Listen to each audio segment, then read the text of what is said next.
I'm what I would most certainly call a creep magnet. I get weirdos all the time, and it's actually become a bit of a joke that I share with my friends and co-workers, telling them of the many, many creepers that I've encountered in my time as a retail employee. I get all kinds of people in my store, and I'm known very well for my bright attitude and overly chipper way of being, which has come to be loved by my regulars and newcomers alike. It's more than likely a contributing factor in why I get so many weirdos too. And probably my height. I'm actually a really short girl, standing at 4'8" and looking about 5 years younger than my age of 21. I'm rather filled out for how young I look too, so that's probably another reason as well. But on to the story. So, today was like just any other day. Just another ordinary day working by myself in the store and checking out customers, stocking shelves in my moments away from the register, and a normal day. At some point while on the register though, I greeted a man with a large dark beard, bald and wearing glasses as he came through the door. He immediately smiled and got that surprised look on his face that I've come to know as the, oh shoot, I'm totally going to creep on this girl today, look. No biggie though, I'm used to it and I know how to handle myself. Eventually, after about an hour or two of being on register, I'd pretty much cleaned up the store of my customers and moved on to stocking candy. The man before the beard approaches me with a smile and holds out a large white trash can. Excuse me? Yes? I reply, glancing up from the box that I'm stocking. Are there any more of these in the back? This one doesn't seem to have a lid, he says, gesturing to the large trash can in hand.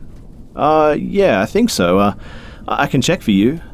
I smile and am polite, like I always am before turning away and heading towards the stockroom. I notice that he's following me and think nothing of it, but glance back down the aisles for any customers as I walk. Immediately, I take note of the store's emptiness. And, well, shit. I guess it's just us in the store at this point, I think to myself. Moving through the stockroom door, I'm quickly relieved that this guy stops at the entrance. I'll be right back, okay? I say as I make my turn around some full rolltainers, which, due to just receiving a truck, our stockroom is full of them. They stand really tall and are like giant movable walls almost, but very heavy, mind you. Being so small, though, I don't have to move them much to make a path through and see what's on them. So, after only a minute, I've made myself a little path, having 3 ones on my right and left and in front of me, and I decide to give up my search for trash cans. Sighing, I go to turn around and inform him of my defeat, only to find that he's in my tiny path of walls, a very tight squeeze for a man of his stature, standing directly behind me. Hey, did you find him? No, I don't think we have any. I try to laugh and avoid acknowledging the creepy situation, but am very aware of my surroundings. I'm in a very small area with walls at my back and sides towering over myself, and this very robust man is standing in the way of my only exit, in a room very far from any customers with no cameras and no other employees in the store. Pretty much, I'm helpless and increasingly growing scared at how this man isn't moving to let me out. I go to voice that I need to return to work after a solid minute goes by, but am not able to get out a single word before he says in this creepy, almost shy voice, "You're just the cutest little thing. Did you know that?" Within an instant, I'm scared and feel ill intention from this guy. I began thinking to myself that this is how I was about to die. Surprising myself, though, I choke out without thinking. I just heard my bell. He looks confused, but doesn't budge, and then says, "What?" And I say, "I just heard my bell. There are people up front who need to be checked out, and they're looking for me." I stand nervously, knowing full well that neither of us heard the familiar ching from the service bell that I keep on the register. Okay, but what about my trash can?" he asks, stepping forward but taking a glance back toward the trash can. And again, with lightning thinking, I blurt out, I'll mark it down half price, okay? No big deal. Laughing and trying to act like nothing is out of the ordinary. I slip by him, seeing my opening at his turning around, and I try my hardest to walk away, pretending to be calm as I exit the stockroom and then sprint to the front of the store the moment I was out of sight. He wound up leaving without purchasing the trash can, and after that day, I've never seen him since. I don't know why he felt so brazen that he could just come out the back like that with me, and the fact that he kind of cut me off from getting out for well over a minute or two is really weird. Quite honestly, I think the guy was up to no good.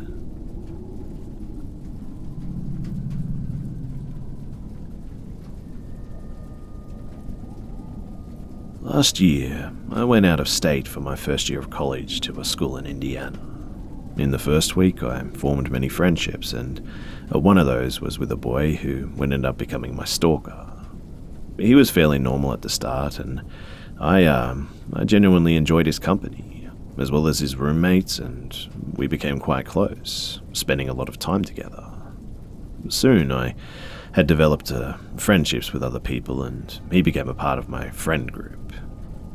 About a month into knowing him, I started to get a feeling that he liked me more than a friend. I still acted normal around him because I didn't want to draw attention to it, because the feeling wasn't mutual, and I just didn't want to ruin our friendship. One night about 3 months into school, though, everything changed. This night, all of my friends came to my dorm room. At the time, it was a double that I was occupying by myself, to drink before they went to a party. I had told my friends that they could drink in my room, but I didn't want to go out because I was very upset by a hurricane that was hitting my hometown in Florida. All of my friends were supportive of this, except my soon-to-be stalker, that is.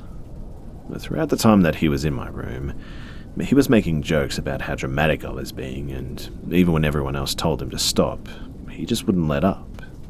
Finally, everyone was ready to leave to go to the party, and my stalker is the last to exit my room. Before going, he tells me that he cares about me, and that if I change my mind and decide to go out, or if I need anything, that I should text him. Which I found strange given his previous behavior, but I figured that he had come to his senses and was attempting to be a good friend.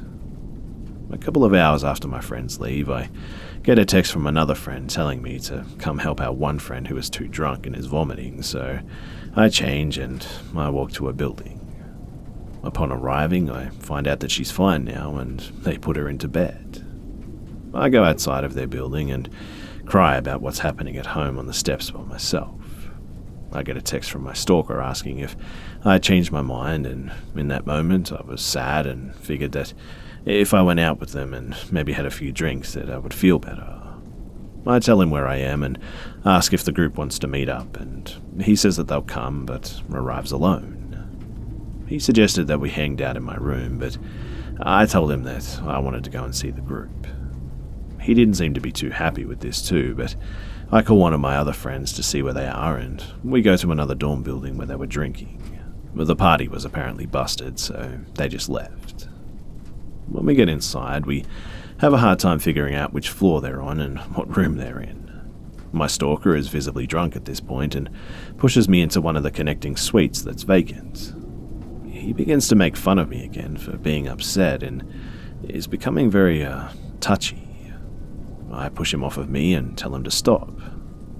We finally find one of our friends, and that friend tells us that we can meet him in his room and he has alcohol there. My stalker suggests that we just go to his room instead because he's in a fight with one of the other guys and doesn't want to see him, and I believe this and agree. When we get to his room, we are greeted by his roommate and a bunch of his roommate's friends. My stalker grabs a backpack with his alcohol and says that we should just go to my room and our friend group can meet up with us, so we do this too. My dorm had 2 beds in it, and my stalker sits down on the one that I sleep on, so I decided to sit on the other one. He puts on a movie and everything is normal at first. I immediately begin texting my one friend whose room everyone was in and tell him to bring our friends over to my room. but my friends are all drunk at this point, and everyone I texted just wasn't making any sense. My stalker then gets into the same bed as me and lays beside me, and I immediately feel uncomfortable and start rapidly texting my friends and tell them that so-and-so is acting strange, and that they need to come now. He sees I'm on my phone a lot, and so my stalker grabs my phone from me and tells me I need to take a 10-minute break from it. During this time, he becomes really touchy too and suggests we try this trick with my jewel where he exhales it into my mouth, to which I reject. I tell him that it's been 10 minutes and that he needs to give me my phone back, but he denies knowing what I'm talking about. I stand up and move to the other bed because I feel uncomfortable, and he gets up and moves as well. I sit at the very end of the bed, opposite him, and demand my phone this time. He continues to play dumb, and instead he moves closer to me and tries to playfully touch me. Well, I've had enough at this point, and I tell him that he needs to give me my phone right now and that it isn't funny anymore. He tells me that he needs to go to the bathroom at this point. While he's in the bathroom, I grab my laptop and I message all of my friends to come to my room ASAP and tell them that he's being really creepy and I need their help. Once he returns, he tells me right away that he wants to level with me and that he thinks we should hook up. I'd been making it very clear the entire time that I did not want that, and thought that he would be able to read my body language and the situation and realize that I was clearly uncomfortable. I tell him no and that I just want to be his friend and not ruin the friendship, but he doesn't listen. He comes over to me and starts playfully grabbing me, and when I push him off and tell him to stop, he pushes me down onto the bed and tries to come over me. He grabs my legs and pulls me into him, and I was thankfully sober and was able to kick him away from me and get up and just run into the hallway. He doesn't leave my room and begins to insult me and tell me that he never wanted to be my friend and only wanted to sleep with me, and that guys and girls can never be friends. It always has to lead to something more. He then says that he would never date me and that I'm too emotionally unstable for him, and a slew of other insults. One thing that he said that especially scares me is that he was raised to take what he wants no matter what when defending his actions. I don't know what to do and just start crying and yelling at him to leave my room. He refuses and then makes fun of me for crying. At this point, he still has my phone and won't give it back or leave too. I threaten to call the campus police on him if he doesn't leave, and finally, he agrees. After that night, he texted me every day for a week, trying to talk to me, and one of my friends told me to listen to what he had to say, so I do. He ended up confessing his love for me and told me that he still thinks that we cannot just be friends, even after I said multiple times that that is all we ever could be, and ultimately I told him that I think we need to just stop talking. All of my other friends knew what happened and dropped him as well at this point, and he spent months trying to talk to me, and honestly became just completely obsessed. I would still hang out with his roommates, but I would only go to their room when he wasn't there. On the few occasions where he would come in, he would later text me paragraphs of how immature I was being for ignoring him. Finally, I said that we could be civil and just be acquaintances to be nice. But that led to him getting really mad at me for still acting uncomfortable around him and just never wanting to hang out with him. At this point, every time I would see him, he would just blow up my phone and text me non-stop about me being fake towards him and that I needed to get over myself, and I eventually just blocked him. After doing this, he got really angry, and he would show up where I was all the time and just stare at me. His roommates would tell me that he talked about me every night, basically for the rest of the school year too. He would try to ask them things about what I was doing and who I was hooking up with and all sorts of things. He would go up to my close girlfriends all of the time too and ask what he could do to fix things with me. He tried to fight a guy who expressed that he was interested in taking me out on a date once too. A few months after the incident, too, he made up an excuse to come to my door. He lived in the same floor as me, almost every other day. He started trying to talk with me in the hallways, and he would offer me these things and even bought me a Christmas present once. The last few months of school, he told his roommate that his goal was to sleep with me before graduation and that he thinks that I want him and I'm just playing games with him. Trust me, I in no way want or make it seem that way. The only way I act towards him is just completely disgusted. Even over the summer, he's been texting his roommate about me too. All of my friends tell me that he's stalking me and recognize that the way that I'm acting is in no way asking for his attention. I go back to school in the middle of August and he'll be there, and he'll be living in a frat next year, so I don't have to worry about him being on my floor, but this whole situation still worries me. I think something is really wrong with him emotionally or mentally, and not just because of the way that he's acted towards me, but just in general. I don't want anything to happen to myself or anyone else, and I think that I should do something about it. But looking back on that night, I would say that his behavior and the things that he said were very rapey, and that the people who think if I want something I should take it no matter what, at a higher risk to sexually assault someone for sure. What do you guys think I should do? Do you think I should be worried, or do you think I should just let it go? Let me know in the comments below.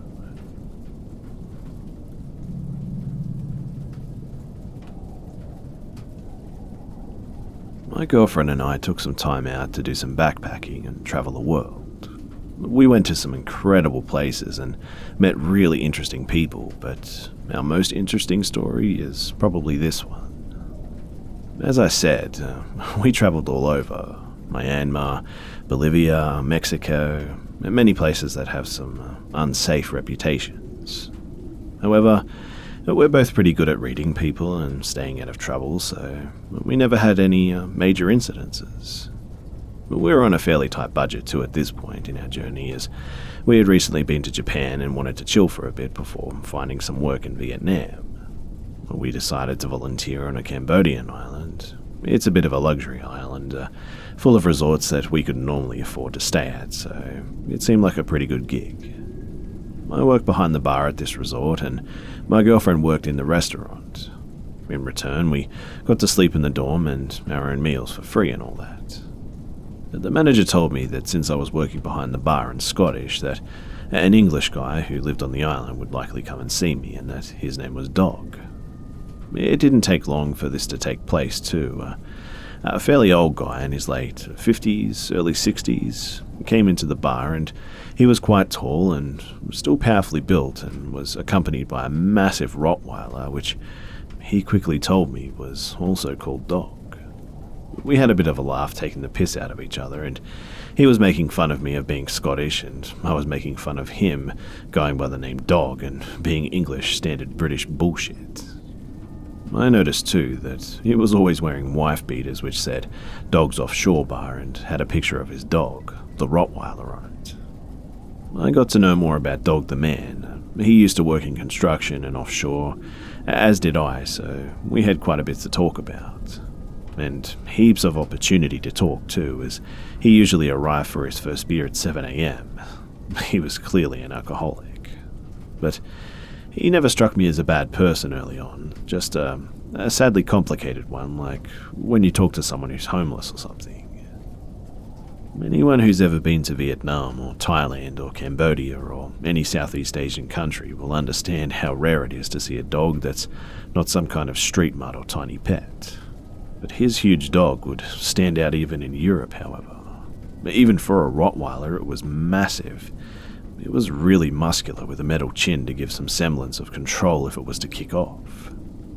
I really liked dogs too, so was quite interested in what this huge dog was doing on the island, and always made sure to have some water out for it. It was friendly enough, but never left his owner's side, and seemed to be a working dog in terms of its intensity. It was clearly a guard dog. It turned out that the dog was actually a Finnish drug dealer's dog, and that Dog, the person, had bought him. He told me the dog had an attack command and he kept him primed by using it often on other island dogs. He told me that it killed multiple dogs this way, and I didn't believe this at first, but there was an island dog the manager would often leave food out for, and this dog would come near the bar usually when Dog's monster dog wasn't about. But that night he must have been hungry enough to brave it, and Dog hissed the command and the Rottweiler bounded for the island dog, knocking over chairs and all sorts until he was called off. It was actually pretty scary. One night I was sat at the bar just talking with Dog about this job that I'd be taking on soon at a digital marketing company. I was in talks with the CEO at this company at the time. It was a digital marketing job in which I would work from home or coffee shops updating and improving websites. He said that it sounded made up and that the company was likely some kind of con to get my bank details. I told him that it was a real company and that I'd Googled it. He was really drunk at this point and the restaurant was now closed, so my girlfriend joined us and we were all having a beer at the bar. He told my girlfriend how I believed everything I read online and how I shouldn't do that. He said people publish all kinds of made-up shit on there, and I asked what he was referring to, and he said never Google me. So I was like, how could I Google you? I mean, your name is Dog. If I Googled you, I would just see a picture of an Alsatian or something. But then I remembered those tops that he wore, Dog's offshore bar, so I told him, I'm going to Google you, laughing. But he was quite annoyed by that. And at this point, other than owning a weaponized canine, I thought that he was pretty harmless. But boy, was I wrong. I began reading out loud the interesting things that I found out about his bar and related stories. One of particular interest was about a conviction. The joking and laughing stopped, and I quickly stopped reading out loud. I looked quickly to my girlfriend, and I could see the smile leave her face too as she realized we were drinking with a killer. It turned out that this guy had murdered his Thai wife and then been briefly imprisoned before bailing out. You can post bail for murder in Thailand, and then fleeing the country before trial. He had stabbed her, and his alibi to the police was that he couldn't have killed her because he was fucking a ladyboy on the beach at the time. He told us that he had been framed and that his wife's ex was in the police and he had killed her for moving on and all sorts of stuff. I was nodding along to everything he said and trying my best to show that I agreed with him whilst making sure the machete I used to open up coconuts for cocktails was in easy reach should his beast be given any command words. He told us about how hard it was being one of the few white guys in a Thai prison, how he had to attack guards to get into solitary confinement, and they then beat him mercilessly. He told us that they used to leave shanks in his room and put him in the yard with pedophiles for him to kill. He told us, too, that he had killed before he went to prison and that he killed while he was inside too, but that he didn't kill his wife. His wife was apparently a Thai prostitute that he met while trafficking women from Thailand to Singapore on his boat. The same one that he used to flee Thailand after his arrest and set up his bar, Dog's Offshore Bar, with the tagline, Dogs Welcome, wives must be kept on leashes or under control. Well, we both acted like we believed him, and eventually he left. The whole night, however, I was waiting next to the door for him and his dog to just come for us. I even propped up a bin against the door so that anyone coming in would knock it over so that we would maybe have a chance to react. In fact, I nearly attacked my friend when he came in. It was pretty fucked up. After this, we quickly decided to leave and only saw Dog again once more. My girlfriend was opening a can of coconut milk for a curry, and he came by and jokingly asked if she needed a knife, and he patted his back pocket. The guy is known as Mick the Pom, or Mick the Dog if you want to Google this. If you Google Dog's Offshore Bar, you'll see what I did too. He was living in a tent on the island with his dog keeping watch while he slept, and I'm not sure if he's still there now, but man, talking to a killer, it was creepy.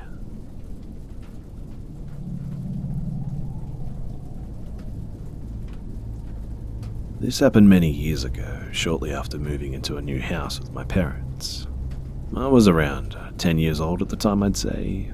My room had one big sliding glass window that faced the steps leading up to our front door, and being up a hilly driveway in a somewhat remote part of the city, we never locked our doors or closed our windows unless we were running the heater. But the house needed a bit of work, I must admit, and one of the flaws was that every now and then the wind would cause the screen on my window to fall out. Well, no big problem, I guess. I would wake up and stick it back in and just go back to bed anyway. But one night, a couple of weeks after moving in, I had gone to bed after watching a movie with my parents and woke up to my screen falling out, again. No big deal, but I was really tired and half asleep, so decided to just go back to bed and deal with it later. I doze off, just to be woke up again by a man's voice. Hey, wake up, you little shit. Still half asleep, I open my eyes to see a dark figure leaning into my bedroom window trying to get my attention. Being young and barely awake, I immediately assumed it was my dad playing some weird prank on me, and I told him, "Go away, I'm trying to sleep," and didn't think anything of it. I heard something along the lines of "all right," and then the figure walked down the steps and away from the window. After a few minutes of trying to get back to sleep, my mind starts ticking a bit, and I get up and go down the hall and ask my dad why he did that, to find that he was fast asleep, and that was definitely not him. The cops were obviously called, and they searched the surrounding area, but never found anyone out there. A month or so passed before the second incident happened, and this time I had fallen asleep with my lights on and windows closed, only to wake up to knocking on my window.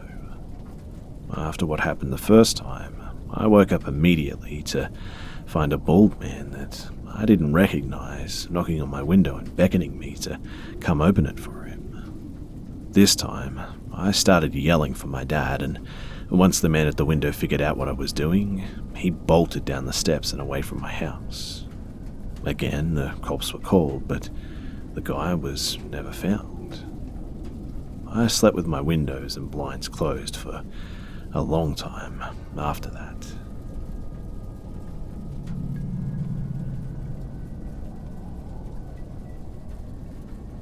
This past weekend, I went out on a date with an old friend from high school and was dropped back off at home at around 11:30 p.m. I live in a 2-story apartment building located near the outer edge of town in a small residential area, and usually by this time the streets are empty and it's pretty quiet. I entered inside through the front door and began up the stairs, and I was 3 or 4 steps from the top of the stairwell when I saw somebody I've never seen before sitting down on the floor with his back leaning against my apartment door, looking down at what I first thought was a phone, but was actually a box cutter, which he was playing around with. I was flabbergasted and quietly asked if he could move so I could get inside, but he didn't even acknowledge my existence. I quietly walked back down the stairs and knocked on a fellow tenant's door, but didn't get an answer. I tried on 3 others when somebody finally came to. I told him about the creepy dude with the box cutter, and he agreed to help me out and have the police on the phone if anything were to escalate, or if the man refused to leave or something. We both went up the stairs, and the guy was still sitting there, messing around with his box cutter, and I stood there observing while the other tenant demanded that he move out of the way or else. Once again, no answer, not even a change in facial expression. I walked back down the stairs and dialed the closest apartment, and they were going to send a trooper over as soon as they could. After sitting outside for a few minutes and still talking to dispatch, the man must have finally realized that he wasn't welcome, and I watched as he walked right past me out of the apartment building and onto the street, before just disappearing into the distance. When the police arrived, they took statements from me and the other tenant too, while another one of their units drove around to try and locate the man, which they did. However, because he wasn't actually breaking any laws, they weren't able to take any action against him, but ensured us that he would be charged with trespassing if he ever comes back. I don't know what the guy was doing, just sitting there in front of my door playing with a box cutter, but man, it was pretty disturbing.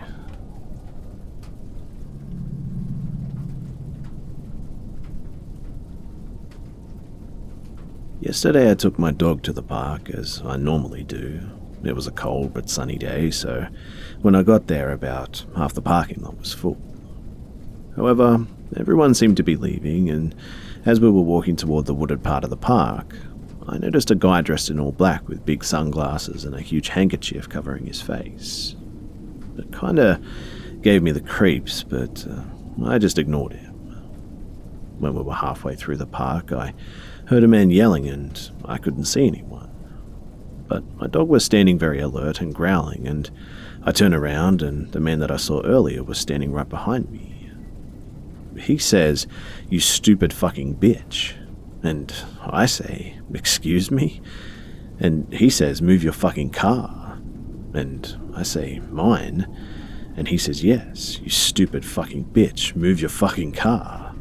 And I'm like, "Well, is there something wrong with it?" And then he says, "You've parked way too close to me and there's an empty fucking parking lot right next to it." At this point, I'm just totally confused and, to be quite frank, a little scared. I told him that it wasn't empty when I got there, but I was still happy to move it because I didn't want to piss him off any more than he already was. He followed me and walked behind me muttering cuss words and insults. And then he said, "You're so lucky I found you. I have a crowbar in my car and I was going to smash your windows and slash your tires. And then I was going to find you and smash your fucking head in, but I'm having a good day today. I'm in a really good mood. It's just stupid bitches like you that ruin things." I had my mace in my hand at this point and my knife in the other, and we kept walking towards the parking lot, but he just kept getting angrier. And at one point he screamed, "Aren't you going to apologize?" I told him that I was sorry and that I hoped that he has a better day, and he said, "Better day? I'm having a great day. You're alive, aren't you?" Well, I started to walk faster at that, and so did he. I made a full sprint to my car, and the guy just stopped and watched me, laughing. He started throwing sticks and rocks at my car too, while laughing as I was driving off. Obviously, I filed a police report, but I don't know if he was just trying to scare me or what, but I sure hope that he doesn't actually hurt someone in the future, because, man, what a psycho.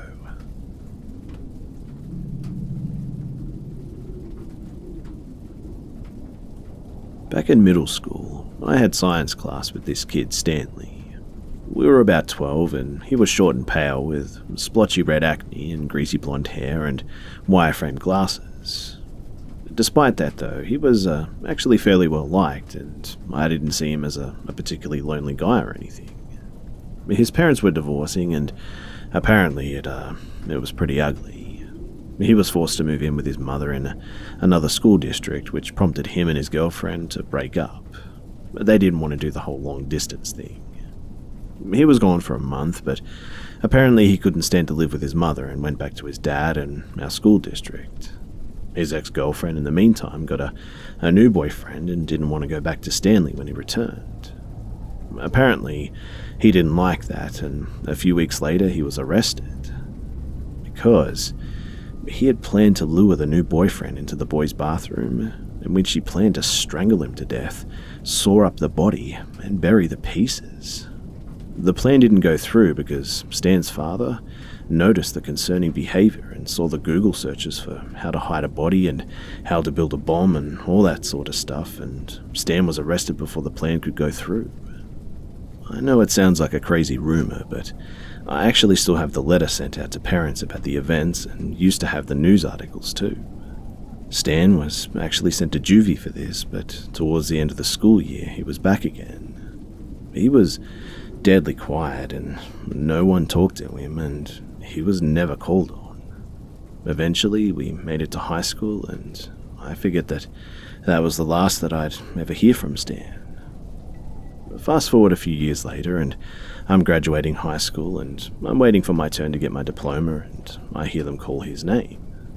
I remember my head shooting up, not believing that he was still around, and he was also still a classmate of mine. He stood up, shaking his fists in the air, and his friends were standing with him and cheering him on, and it was just all really surreal to me.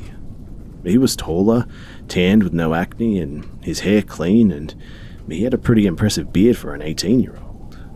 I mean, it was night and day to see literally the poster child for school shooter to grow up popular and fairly handsome. I check up on his Facebook every so often, and he's some sort of a southern redneck kid now. Not even a big gun fan. Pretty crazy to think that if it wasn't for his dad, his whole life could have changed, and for the worse.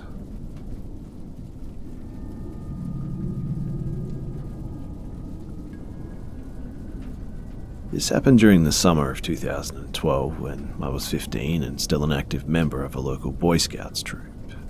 I went camping, something my troop had done frequently, and the camp we chose was a full weekend.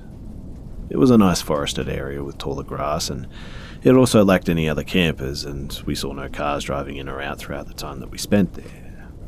Since we did not have to worry about other campers, our troop had a big campfire on Saturday night that went late into the night. Eventually, our campfire started to die out, prompting us to put it out and head to our respective tents and just hit the hay. Oddly for me, though, I was unable to sleep that night. I usually slept well on campouts, especially if I have the pleasure of using a tent alone, like I had done on this occasion, so I sat there in complete silence, just listening to the various sounds around my tent. Eventually, I found myself dozing off until I heard something walking nearby our campsite. There was a very apparent rustling of grass that began to get closer and closer to the blob tents that our boys were sleeping in. After a solid minute of movement, the sound stopped right in front of a tent that was about 7 or so feet in front of mine. I then heard the rustling start up again and head off in the direction of the forest.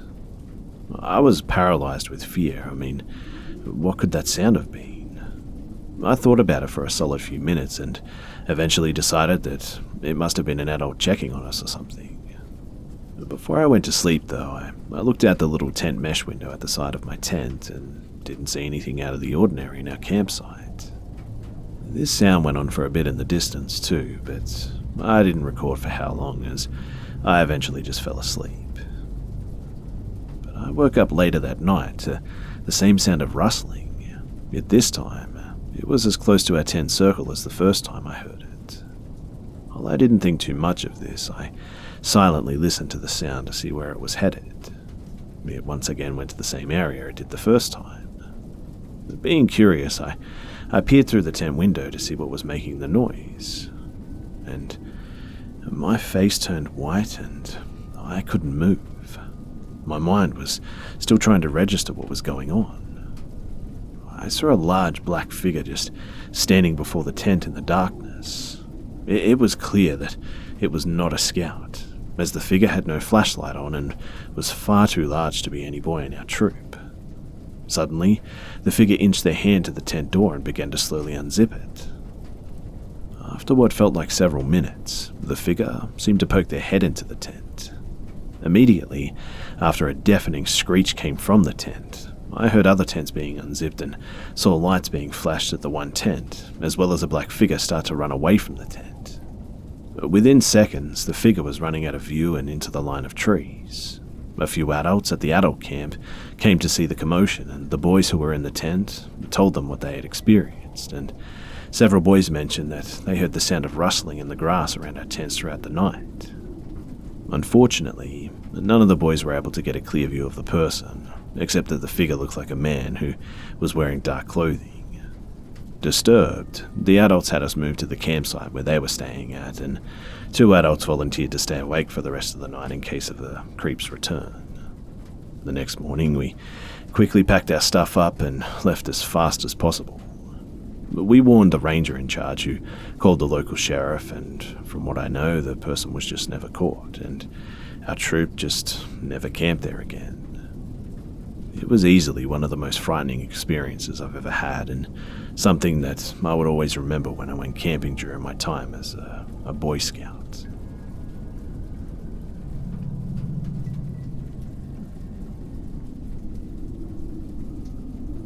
One summer long ago, I worked for a house painting company made of many small franchises preying on college students for underpaid and overworked employees. Said indentured servants or workforce generally returned to school in late August, and the franchise would close until next summer. I was a lackey who hired everyone, formed crews, met with customers, transported materials, etc. AKA my boss's job, but he referred, not doing it. Late in the summer, my boss decided to continue into the 4 months so that he could make more money while depriving me of even further of the will to live. And so I had to hire people who were in the painting business for whatever reason, but just couldn't find a job with a reputable company. And so they had no option but to work with us. Enter Jim. Jim was a veteran, about 45 years old, which was far above my usual 18 to 22 hiring demographic, but had impressed me over the phone. As I was essentially painting entire houses myself or with a skeleton crew until I could scrounge up more workers, I didn't interview him in person, just told him to show up ready to go and to meet me and a crew at the new job site at 9 a.m. on Monday. Life happens as it does, and I had a family emergency that prohibited me from being there on Monday. Some of my summer workers who didn't go off to school would be there, so I texted them explaining to help Jim get used to the way that we worked and to make sure to keep it basic. If he was having trouble, to send him home and he'd start over with me the very next day. At 9:45 a.m. and my phone is blown up with texts and calls. I'm at awake, but I slip outside to hiss into the phone that I'm staring at a dead family member, and you know this, now what? And they say, "Dude, Jim isn't okay." What? What do you mean? He's fucking insane. He's ruining the person's roof and he won't listen to us. He keeps screaming at us to just shut the fuck up. To be honest, I thought at the time that Jim had a point with the last part, since my crew spent more time talking than painting. But I digress. In their infinite wisdom, my crew stuck this new dude up on the roof to paint a teeny space, which would take about 5 minutes with a brush. Homeboy pulls out a 9-inch roller and goes to town, swooping the thing up and down like a skateboarder on a half-pipe. And so the entire black roof area below him is just covered in beige paint. I tell them to get him down and send him home, and I'll deal with it after the wake. I tell my boss what's going on, and he brushes it off, saying that Jim called him to apologize and to tell him that he could bring his cousin, Oscar, a guy who's apparently worked as a painter in a union, to the next job. Boss doesn't consult me and says it's fine and I have to deal with it. Great. So, a new job site, new day, and I still hate my life. Oscar isn't in a union, but he did work as a painter for over a decade until he was put in jail for armed robbery, a jail stint that he was fresh out of as of a week ago. To Oscar's credit, though, he was really polite, respectful, and deferent. I had asked to speak to him alone before I let him set foot on my job site, and he was completely upfront about his jail time and what led to it, answering any questions that I had. I was convinced, and he honestly did an excellent job. My boss stopped by the first time in forever, actually, and was also impressed by Oscar. So impressed that he decided Oscar and Jim would take on a new job by themselves, a job that was mostly trim work for a family of mum, a pop, and 3 daughters, 15, 11, and 7. He also decided that he would take care of all the customer interaction with the exception of me, dropping off the extra tall ladder halfway through to reach one ridiculously small but very high piece. And sure, fine. Halfway through the job, 2 days in, I show up like a good peon, massive ladder in tow. Jim is listening to music, and I see Oscar just look at him and then wave to me to keep driving and park around the corner. I don't really care about anything anymore, so I just do it. Oscar sprints to my car and tells me that Jim has been making the owners and their daughters very uncomfortable, and my boss had been ignoring their calls. Oscar had told them privately to wait until the day that I came, and he would make sure that I talked to them. I thanked Oscar and told him that I would deal with it right then, and requested that he hang around and proceed as if everything is fine in case I needed his assistance in any capacity. I pulled into the driveway, nodded at Jim, and knocked on the door. I was pulled in almost immediately by a frantic and hot mother, mind you. My family was Russian, so I was treated to a deluge of information that I could mostly understand, but the rest made me think Red from OINTB found out that I didn't like her food or something. Apparently, Jim had been very opportunistic about his ladder positions as he worked on the second floor of the house, and they were conveniently always able to see directly into the girls' bedrooms, which, apparently, he took pictures of on his phone. He also made multiple comments to the girls as they came home from school that were a sizable step over the line of pedophilia, but a freaking football field past the line of how you speak to a customer or their kids, period. Massively inappropriate sexual innuendos, the works.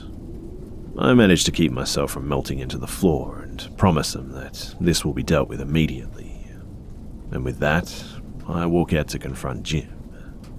I ask if I can use his phone because mine was dead, and after he hands it over, I find almost 100 pictures of the various bedrooms from every angle possible, zoomed in and everything. He sees me open the pictures from his position on the ladder and starts flying down and screaming at me. He launches at me and Oscar puts himself in between us, yelling at Jim to calm down. Jim panics and flees for his car, leaving his phone with me. The police were called and I handed over the phone and was interviewed. But poor Oscar almost had a panic attack, but they said that they would work with the family and take it from there. Great, so I finished the job with Oscar and we get tipped, and the family thanked us for our role in helping them as they didn't really know how to handle what Jim was doing. Time passes and I'm home watching TV in the living room, and it's about 9 p.m. Light floods the room as my car pulls up my neighbour's driveway with its brights on. I don't care and I just continue watching TV. A few minutes pass and I hear yelling from my neighbour's house. I look out the window and it's Jim's car in their driveway, because my boss had given him my phone address as to where to pick up the checks at the end of each week. He got confrontational, yelling at the neighbours where was I, when really all he had to do was turn around to see my idiotic slack-jawed face staring at the window about 6 feet away. But then he pulled out a handgun and started motioning at the wife. Before I can even register that this is actually happening or grab my own gun, which I would have heroically used to shoot myself in the foot or something, my living room is filled with red and blue lights as multiple police cars pull up and consequently arrest Jim. Jim had 4 guns in the passenger seat of his car, one of which was an AR-15 and another a shotgun. He apparently had only taken one out to wave over his head, leaving the other 3 in the car because he wasn't 100% sure which house was mine. My neighbours are elderly and nosy and snarky and call the cops on any and everything of little to no consequence, and they called as soon as his beater car pulled up in their driveway, and their knee-jerk 911 reaction, it likely saved my life that day.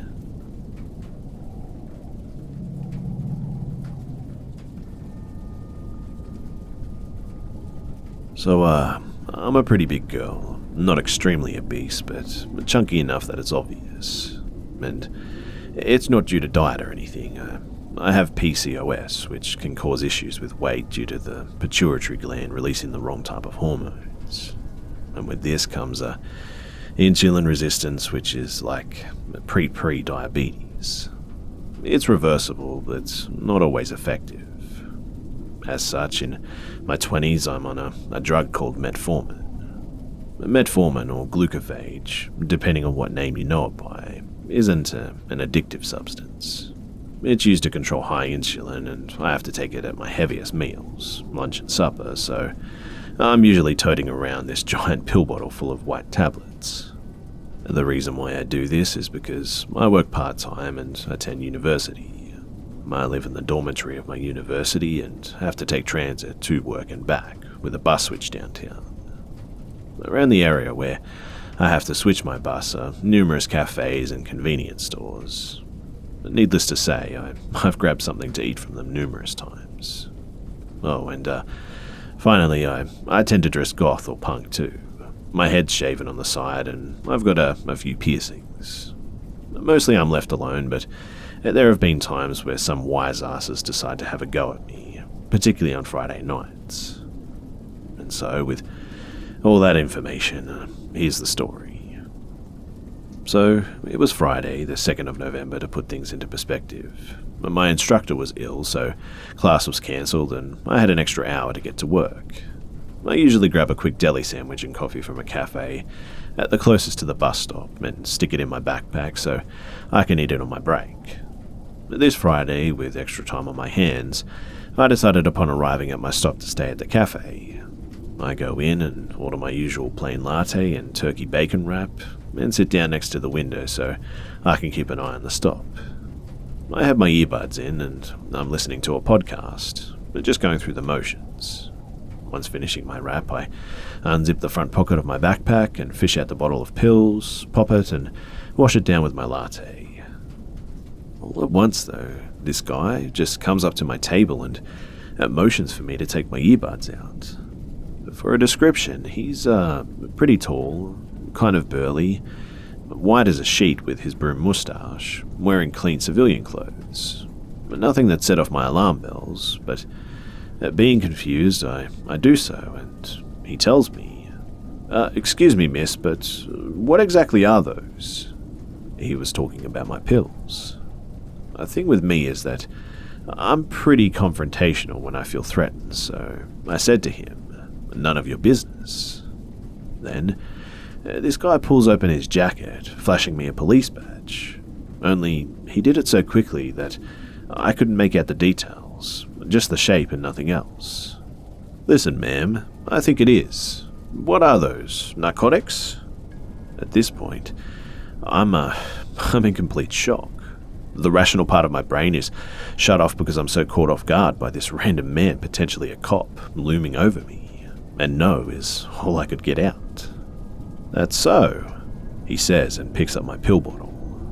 Also, if you know medication, then you know that they put your full name on the damn label, as well as what it is. And before I can tell him to give it back, he puts it in his pocket and quickly goes.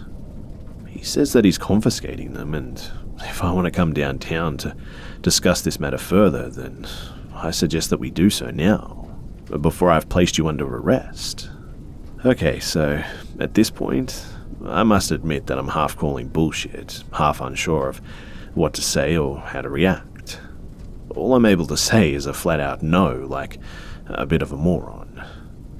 "Do you want to be placed under arrest, miss? I'm a cop. I can do that." And then he fishes out this pair of handcuffs. They're not the fluffy, kinky ones either you'd expect a fake cop to have. They're real and, as far as I can tell, metal. "I'd recommend you just follow me to my car, miss, so that we can have a chat." Of course, my sense of rationality is still undermined by the sheer ridiculousness of this situation, so I end up just blurting out, "I'm not using drugs, bad ones. That's medicine." He says this cliche, "That's what they all say," and proceeds to reach for my arm. When he grabs it, my senses finally come to me and I pull back up against the window. I yell, "Give me back my medication," loud enough to get attention from the patron and staff. He says, "Miss, I'm asking you to come quietly," and I just keep my mouth running. I say, "That's my fucking medication for diabetes and I need it. It says so on the bottle. If you're a cop, give me back my pills and call for backup. Better yet," I proceeded to grab my phone, "I'll call the cops here because there's been a mistake." And that got him pissed off. He says something along the lines of, "You're resisting arrest," and tries to grab my arm again. At this point, I'm dialing 911 and one of the baristas is coming out from behind the counter. He asks this guy, "What the hell are you doing?" and it finally scares the creep and he takes off, granted with my fucking medication in his pocket. I speak to the dispatcher and the real cops. They show up within minutes. I speak to the cops and explain what happened. The barista also tells them that this guy had been sitting in the cafe for over an hour before I showed up, but hadn't been bothering other customers, just me apparently, and the cops took surveillance from the security cameras, though of course there was none pointing out onto the road. I actually had to go to the station to file a report because, yep, there were no undercover narc cops in that area that day. I suspected as much, I must admit, but in our society, you're kind of inclined to believe and trust in authority figures. These days, not so much, I suppose, but disobeying them isn't in our programming usually. It really isn't in mine either, but the whole thing was just fishy from the get-go. Considering, of course, that it was my fucking metformin that he took, I had to replace the entire 3-month bottle and go several hours between doses, something that puts me at risk of hyperglycemia, low blood sugar. I'm of course quite pissed off at this arsehole still, but I'll admit that I'm also fully aware and freaked out that I was in a whole lot of danger too. It's not common where I live, but human trafficking is actually a thing, and the fact that this guy wanted me, a lone female who looks like the type to use some kind of illegal substance, stereotypes suck, I know, to go with him alone just kind of got to me. I mean, what if my common sense hadn't have kicked in, or the barista hadn't have done something? The people around us sure as shit didn't pull a "what are you doing" and come to my rescue or anything. I guess the biggest thing that's freaky though is that not only is this guy not caught yet, I haven't heard from the cops in almost a week, but he has a bottle of my pills out there with my unique first and last name. I hope he doesn't do anything with it, but anybody have any ideas of what to do from here?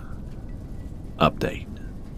Hey guys, so almost a week later, and guess what turned up?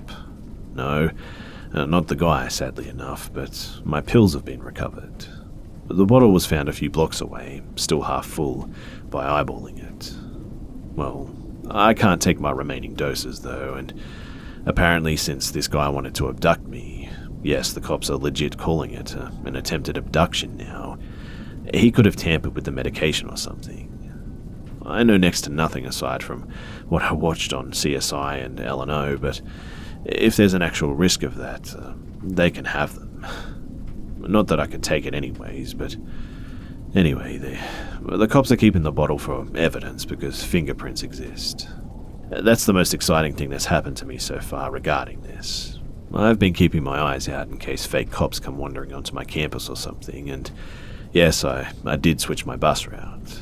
I'm taking the long way now, which I didn't enjoy, but until they catch the creep, that's the way it's got to be, I suppose, unfortunately. Otherwise, I've got no creepy phone calls, no random people texting me, no cryptic messages on my social media platforms, nothing really. If this guy is smart though, he wouldn't even try anyways. I'm really hoping that he's smart too for my own sanity. I'll update again if they do catch the guy, or if I, by some bizarre unlucky chance, encounter him again. Update. So, this can finally all be put to rest, guys. The fake cop was arrested yesterday after being caught following a woman a few streets away from the cafe. The cops called me when they brought him in, and based on my description, the one that I shared with you guys, and him fitting it, they asked if I could come in for a lineup. And sure enough, he was in there. I'm pressing charges for the attempted abduction and a few other things. I mean, the dude did try to aggressively grab me. The other woman thankfully isn't harmed too. That's all I really know right now. Not his name or motives or anything really. Plus, it's all I can really say about this anyway because, of course, since I'm pressing charges, this could go to trial.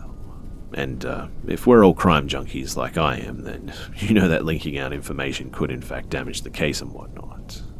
But I digress. The guy's been caught and his ball is set, and I'm in pretty much no danger anymore.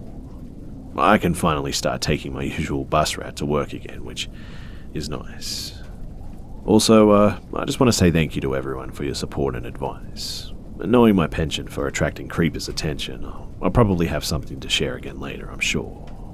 If I do learn more details, then you know that I'll share them. For now, though, my creepy encounter is over, and I'm going to move on with my life. Take care.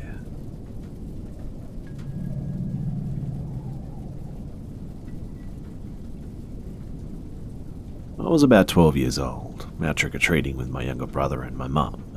My mum was following us, but letting us go ahead of her, about half the length of the strength of distance between us, I'd say.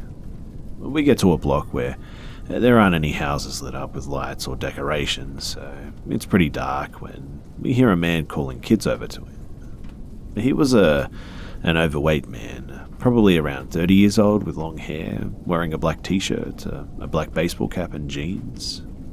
I remember getting serious creepy vibes from him, but shrugging it off since Halloween is creepy anyways. He wasn't standing in front of a house too, just on the sidewalk. He wasn't telling anyone Happy Halloween or anything at all. He just stood there silently the entire time. He had a brown paper bag and was handing out what we presumed to be candy, so we approached him and opened our bags and he dropped some in. He must have run out pretty quickly though, because after serving a couple of small groups of kids after us, he just left quietly. When we got home, we dumped all our candy out onto the floor, and I noticed that we had somehow received some type of homemade candy wrapped in black electrical tape. I opened one and it was clear, melted looking and sticking to the tape, and it looked so odd that we just threw it away. A few weeks later, it had come out on the news that parents had been reporting their kids getting really ill after eating homemade candy laced with GHB from Halloween. They didn't know who gave it to them, but I think I do.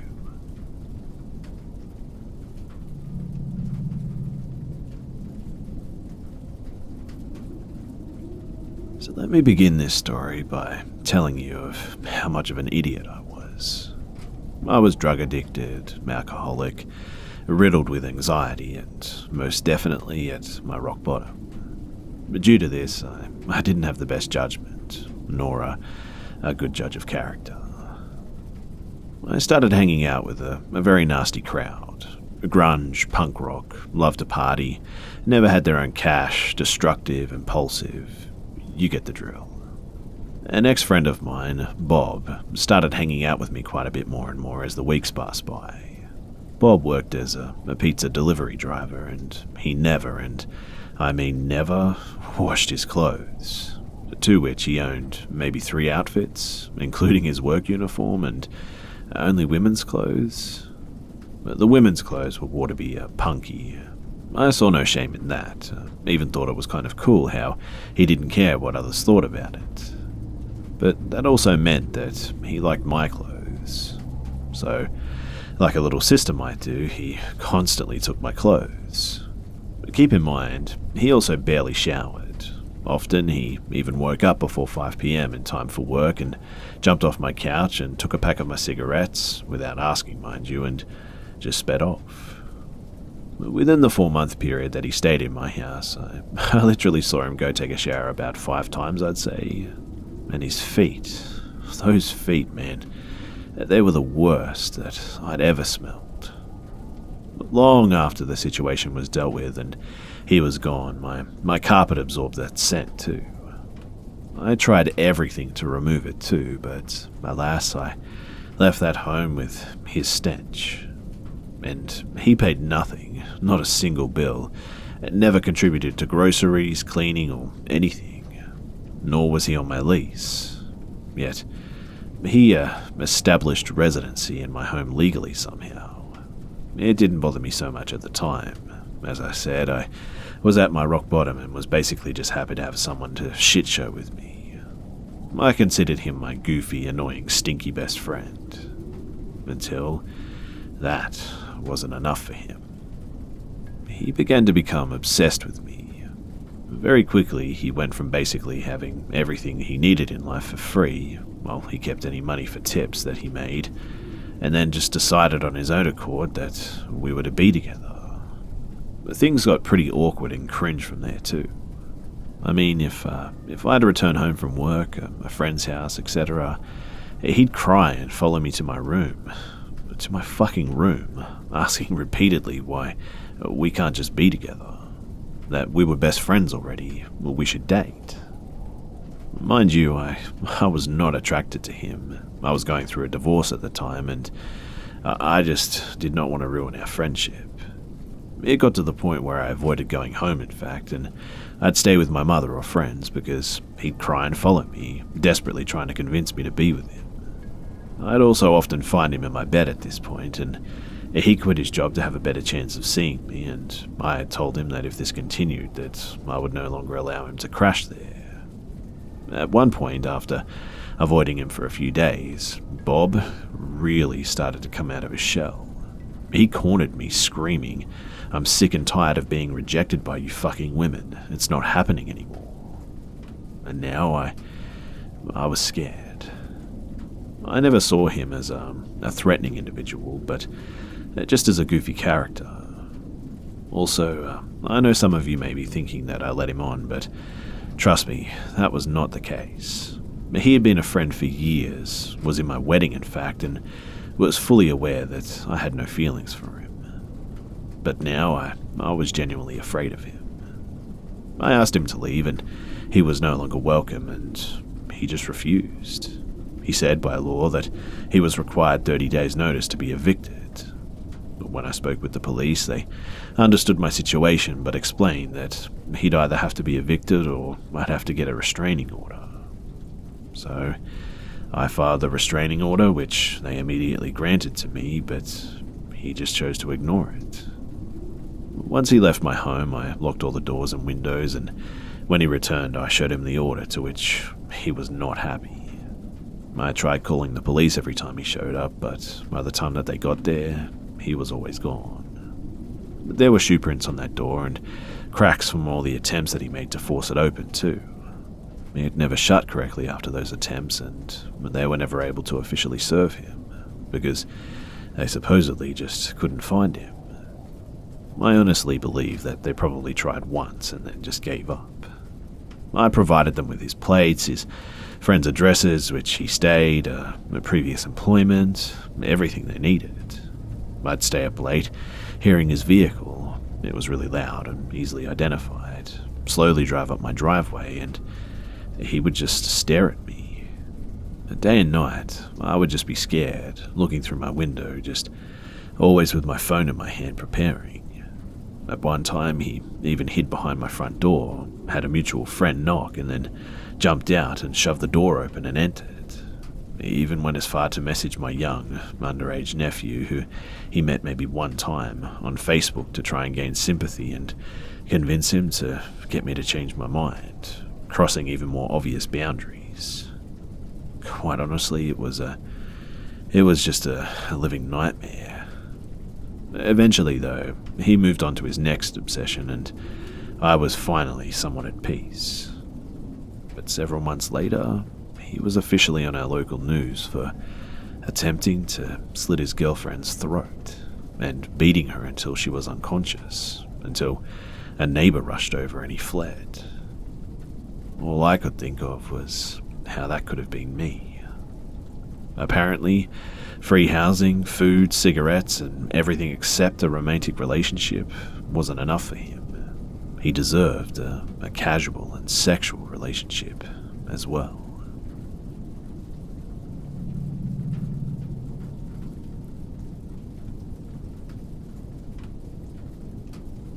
So, I don't live in the greatest area, nor in the nicest apartment, so I'm always kind of checking my surroundings when I'm out and about. Nothing crazy, but just being aware of what's going on around me.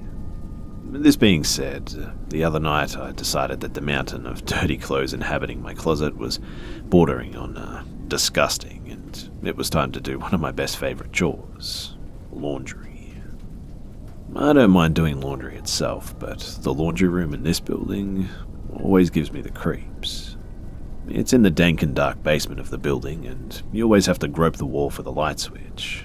It really would make an excellent location for a horror film, to be honest. So, I go down and throw my laundry in the machine, and everything's going fine and dandy. come back 40 minutes later, throw it in the dryer, and nothing out of the usual. Yet. An hour later, I go back down in the basement to collect my stuff out of the dryer. Well, when I turn on the light, the dryer door is open and my shit is just strewn about on the ground, hanging out of the dryer and everything. And to top it all off, they were all still wet, which was the worst part because I didn't want to have to keep coming down to the laundry room because I'm a lazy shit. Anyway, normally I'd be like, whatever, because sometimes people open dryers and just don't close them, but this really looked like someone rummaged through my stuff. Shrugging this off, I put my stuff back in, and that's when I get like a sharp chill running down my back. Like, it was so random, but I genuinely felt like I wasn't alone.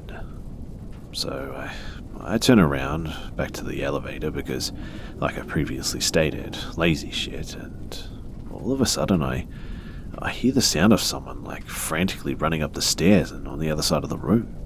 Almost as if they'd been spotted or something. I get all my laundry back to my apartment and notice that I'm missing some stuff, but at this point, I'm kind of creeped out, so I'm not in the mood to go snooping around looking for some t-shirts.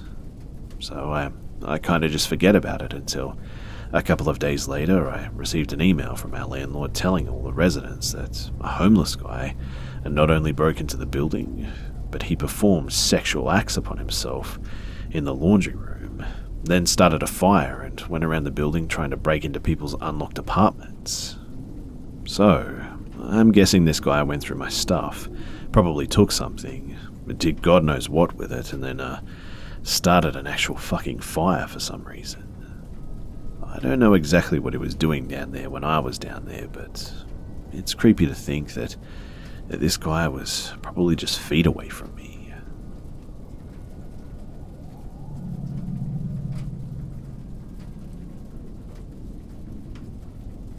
This happened a few weeks ago, and I'm still a bit shaken by it. So my husband and I, we like to take long drives in the desert with our dog. We live just outside of Las Vegas and are fortunate to live in a city with abundant and beautiful areas to stargaze or use a telescope. My husband just got one for his birthday in October, so he was excited to try it out and all that. We drove our Kia up to a popular overlook and he took out the telescope. He showed me a bunch of constellations, and we even saw a shooting star. But the doggo sat in the car too, with the two windows rolled down at this time, and my dog is a bitch, straight up. They weren't kidding when they named female dogs that too. She's an American cattle dog, and she's saved my ass before from a home invasion. She's protective of both me and her dad. Anyway, hubby had to pee, and he told me to wait in the car for him. So I got in and locked the door, and meanwhile I'm browsing Reddit when I hear gravel moving, and thinking it's my hubby, I remark, that was fast, and suddenly my dog goes berserk. She's snarling, barking, and so I turn around and there's a dude that's not my husband. The idiot made a huge mistake though. He put his hand through an open window with a crazy 63-pound dog. She's got his hand, and so he's just screaming. I'm screaming, and my husband is yelling as he runs towards us with his pants half on. The dog lets his arm go, and the guy takes off, and I call the cops. My husband tries chasing after the guy, but he's 6'3" and 280 pounds, and this guy was fast. Anyway, the cops do show up eventually and tell us that they'll look out for him, but to maybe stay away from that area that night. The cops in our town are just an absolute joke. Anyway, the doggo got a cup of Dairy Queen that night, and we're very grateful for her.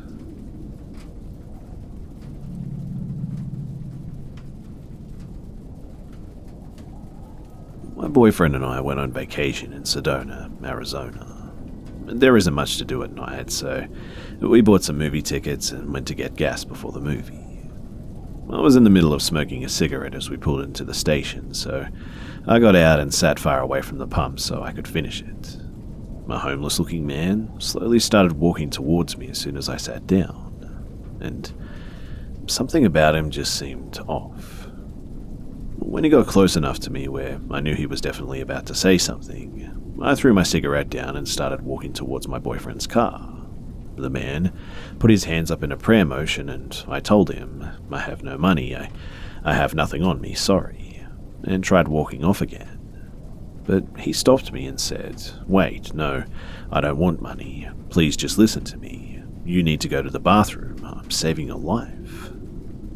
Well, I ignored him and continued walking very quickly to where my boyfriend was filling up his gas, and the man was still following me. I kept saying, please just leave me alone, and finally, my boyfriend heard me and saw the guy. But when the guy got to my boyfriend filling his tank, he started yelling at me too. He was saying, why the hell would you drop this girl off? What ethnicity are you? I'm trying to save her life.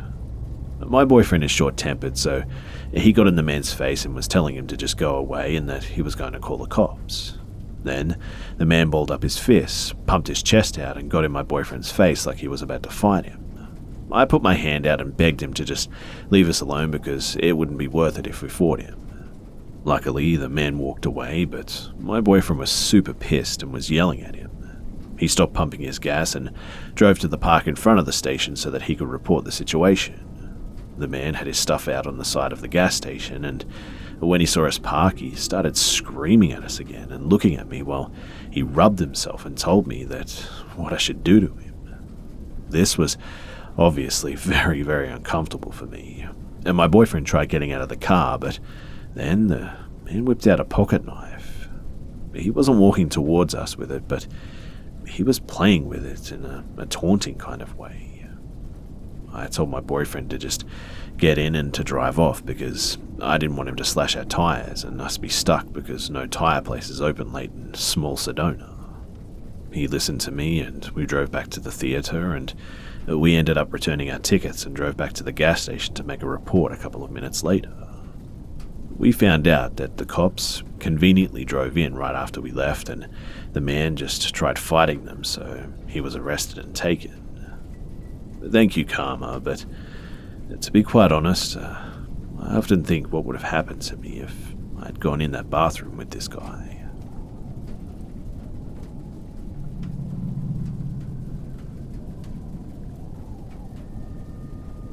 This was back in 2009, and I was 15 and started my freshman year in high school. The first 2 months were great. I was meeting new people, catching up with friends from middle school, and just settling in. One day, though, I was drawing a picture on my binder and having fun, and a girl in my math class appeared in front of my desk. She seemed interested in my artwork and introduced herself. Pam was abnormally short for her age and had greasy curly hair, a face and chest covered in acne, orange teeth, and a strange gaze. She wasn't looking at me or around me, she was kind of looking through me. I ignored the uneasy feeling from her gaze and thought that it was just me being anxious about meeting someone new. I was quiet and insecure back then. I usually hung out with nerds and geeks, so I would feel more social and accepted. I introduced myself to her and asked her if she liked art. She said, I love art and I draw too. She said this while maintaining her intrusive eye contact, mind you. I said, oh, that's cool. Maybe you could show me your art sometime.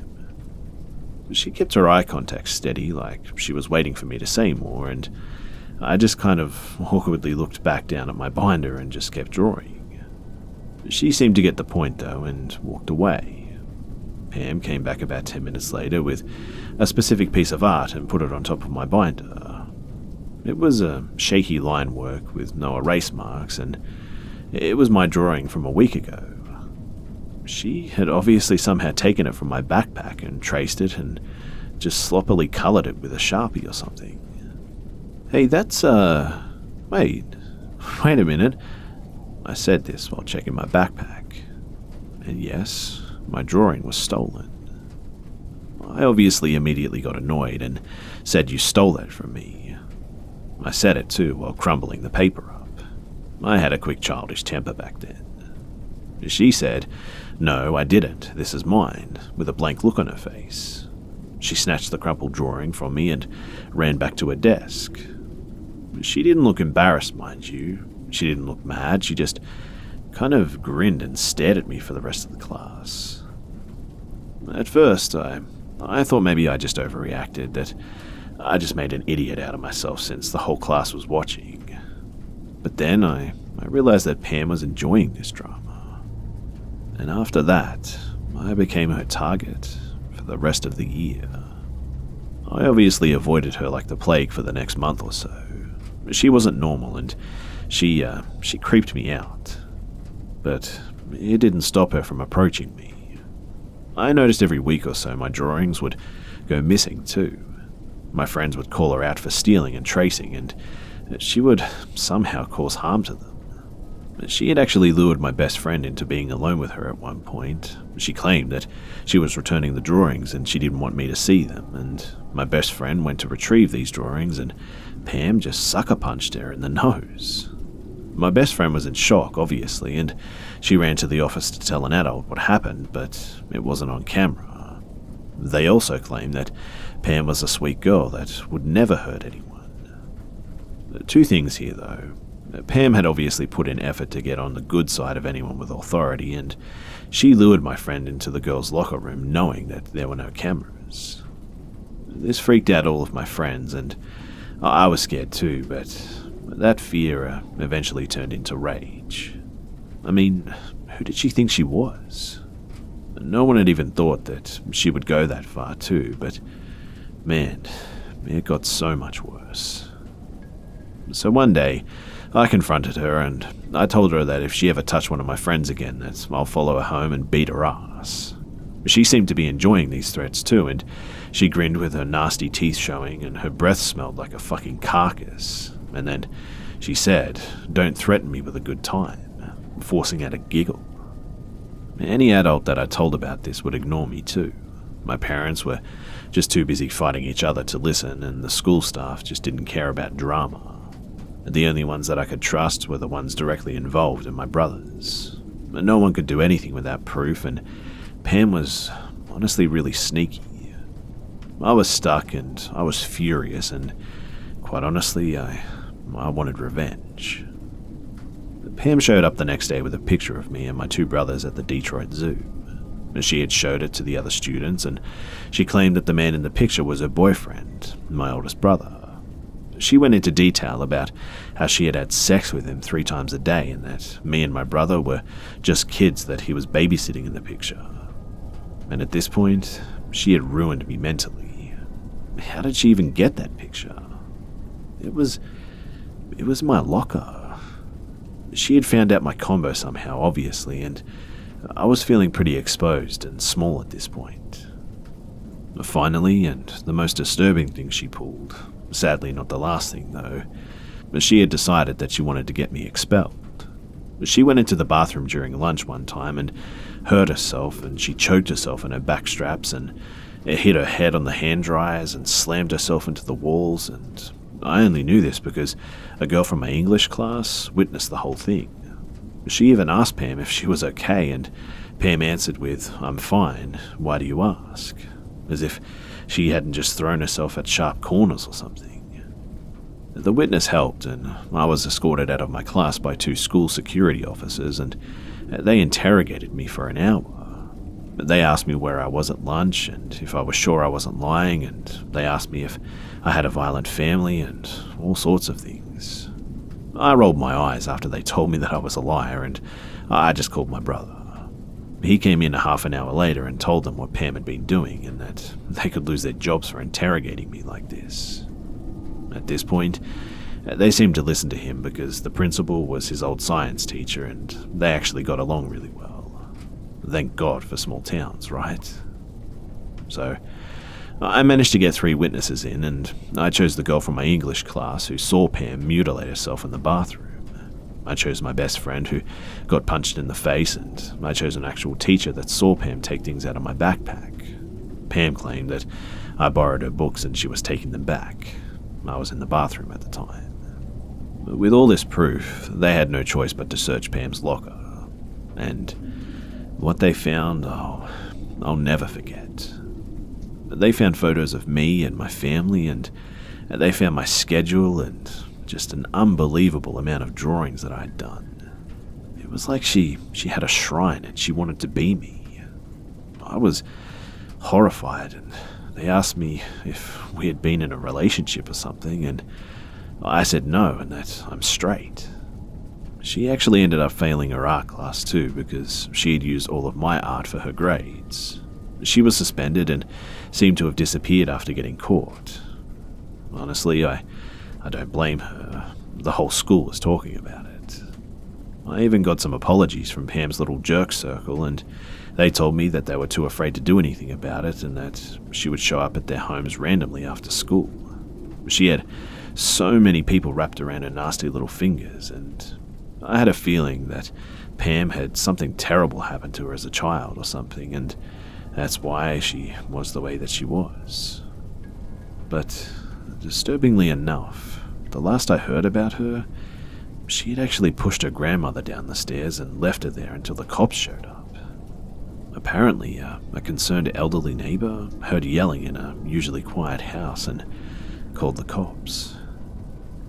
I don't know what's wrong with Pam, and I don't know why she did the things that she did, but Pam, please stay away from me.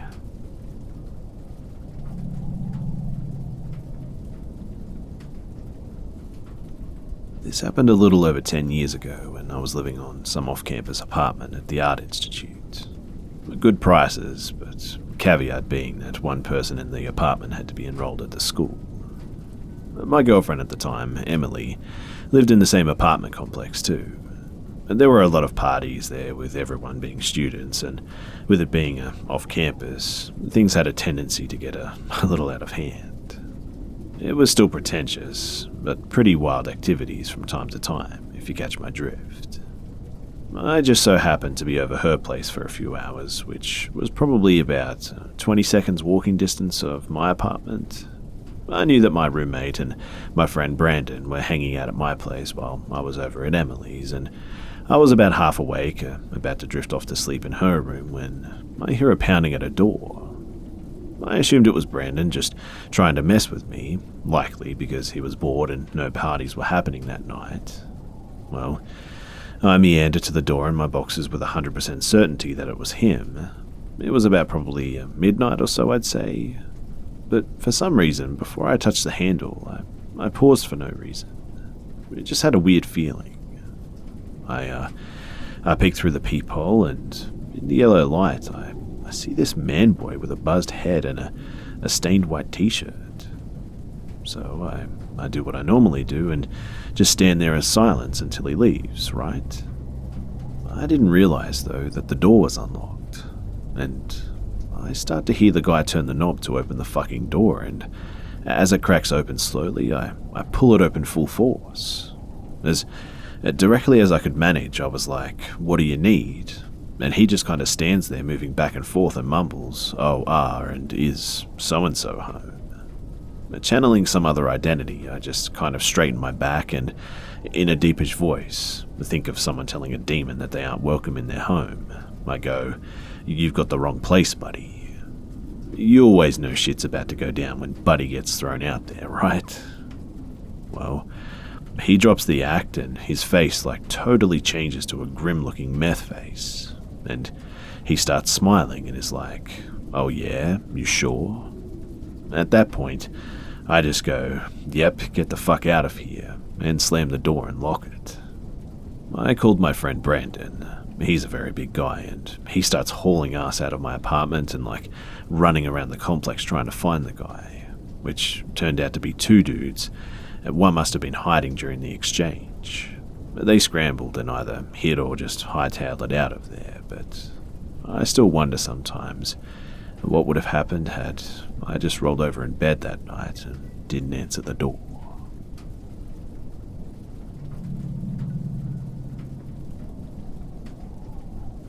My mum was a single parent, and as such, she worked almost constantly and was nearly always tired, and so she was not the most present parent.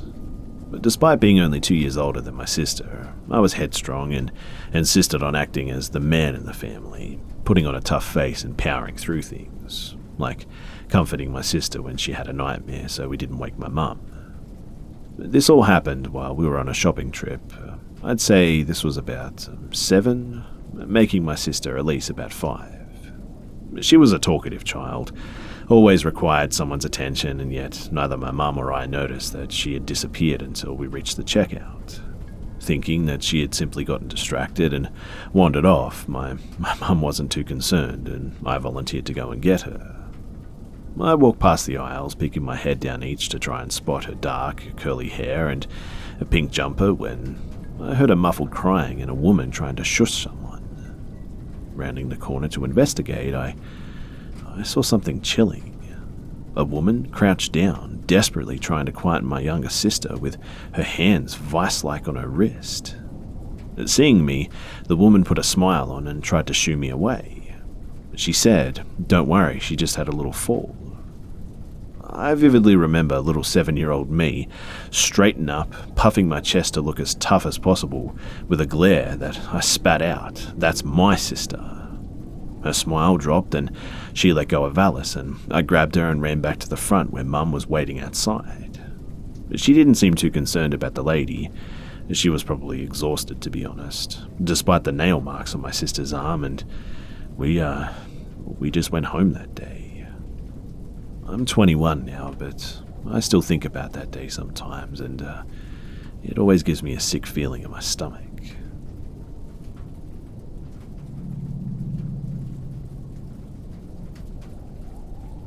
So, these are not in chronological order or anything, just in the order that I can remember them. The first story was in high school, and we moved into an old 2-story house. The upstairs was originally an attic, but had recently been turned into 3 bedrooms and a small bathroom.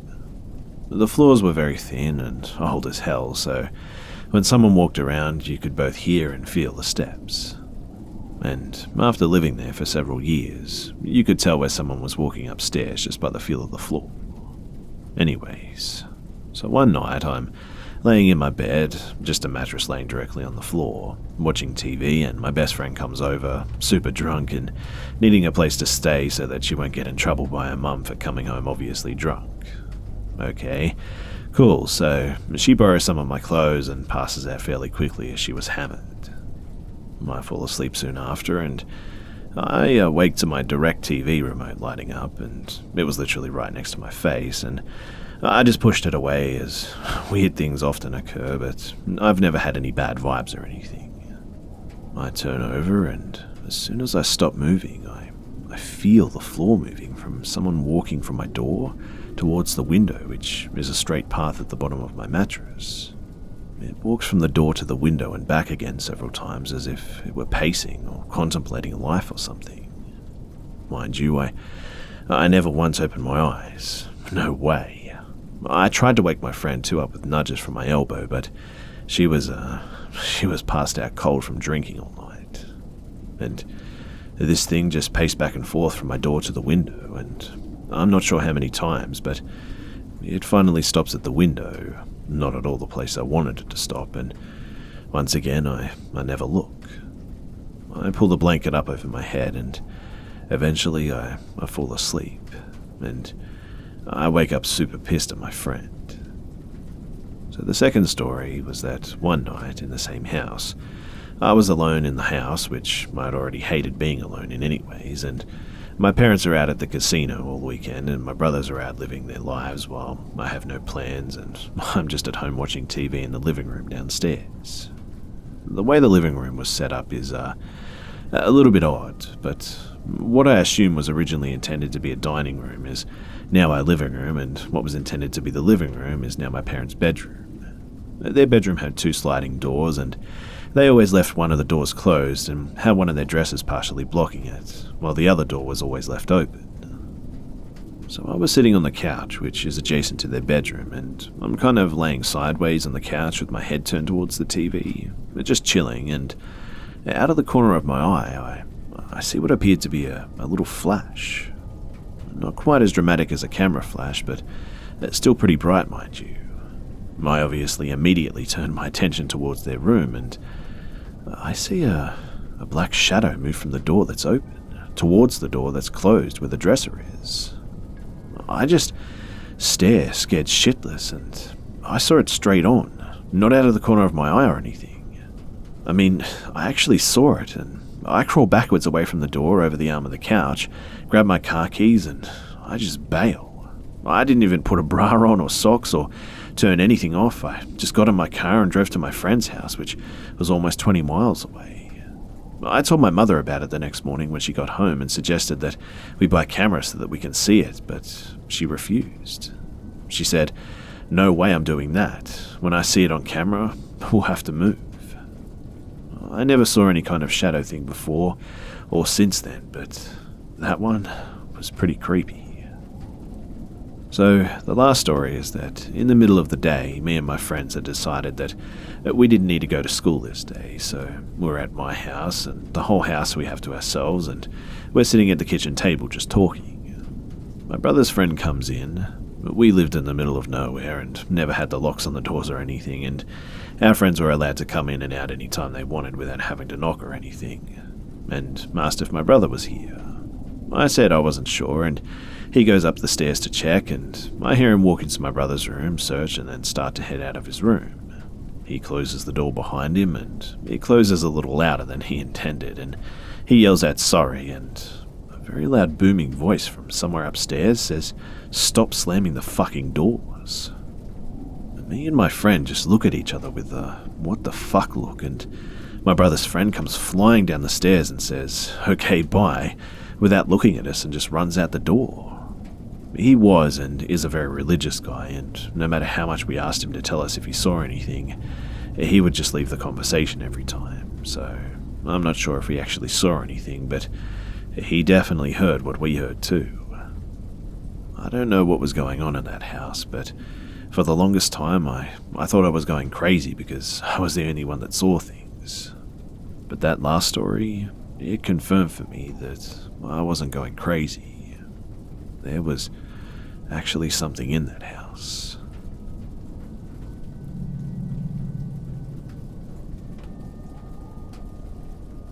So my fiance and I, we lease a small 3-bedroom house in the middle of nowhere, Tennessee. The original owner's granddaughter is our landlady and a lifelong family friend to my fiance's parents, and the original owner himself lived in the house until he passed. We've been in the house for about 6 months now, and some small things have happened, just random cabinets opening in front of guests, lights being on when no one was home, and all the lights were shut off before leaving, and hearing distant conversation from another room where there's definitely no one else there, and items falling off of shelves for no reason, things being relocated through the house, and just your everyday haunted stuff. For the most part, I talk to the spirits and let them know that their presence is acknowledged whenever possible, but I ask them to be respectful of us as well, seeing as we have to live there and all. This has helped a lot of the activity calm down, but we still have a little here and there. Last weekend, though, my fiancé and we saw a shadow figure walk past our bedroom doorway while we were getting ready for bed. There's a nightlight in the hall that keeps it illuminated. We both wear glasses, and I've walked into the wall at 2 a.m. trying to go pee in the dark before. But we both saw it. We live in the country without neighbours, and there isn't any traffic along our street that late at night, so it wasn't passing headlights or anything. But a human-shaped and human-sized shadow just crossed the doorway. We talked it over, and obviously we're a little bit shaken, but eventually we just went to bed. A few nights later, fiancé is snoozing hard and I'm awake at 3 a.m. and I see the shadow walk down the hallway again. I don't say anything or wake him, but I mentioned it that morning before work, and my fiancé says, "Oh, you were probably just sleepy, maybe your eyes were playing tricks on you," and then he playfully starts saying that there's nothing in our house except us, and I think he or they decided to leave. Well, last night, he and I get ready for bed and hang our laundry in the closet, and then I told him, playing around mind you, to close the closet and get into bed. He shuts the door and we both hear it latch and then closes the bedroom door and we get into bed. After about 30 minutes though, he and I are on the cusp of sleep but not yet all the way out, and we hear the doorknob click hard and then our bedroom door just opened, forcefully too, hard enough to cause it to hit the wall, in fact.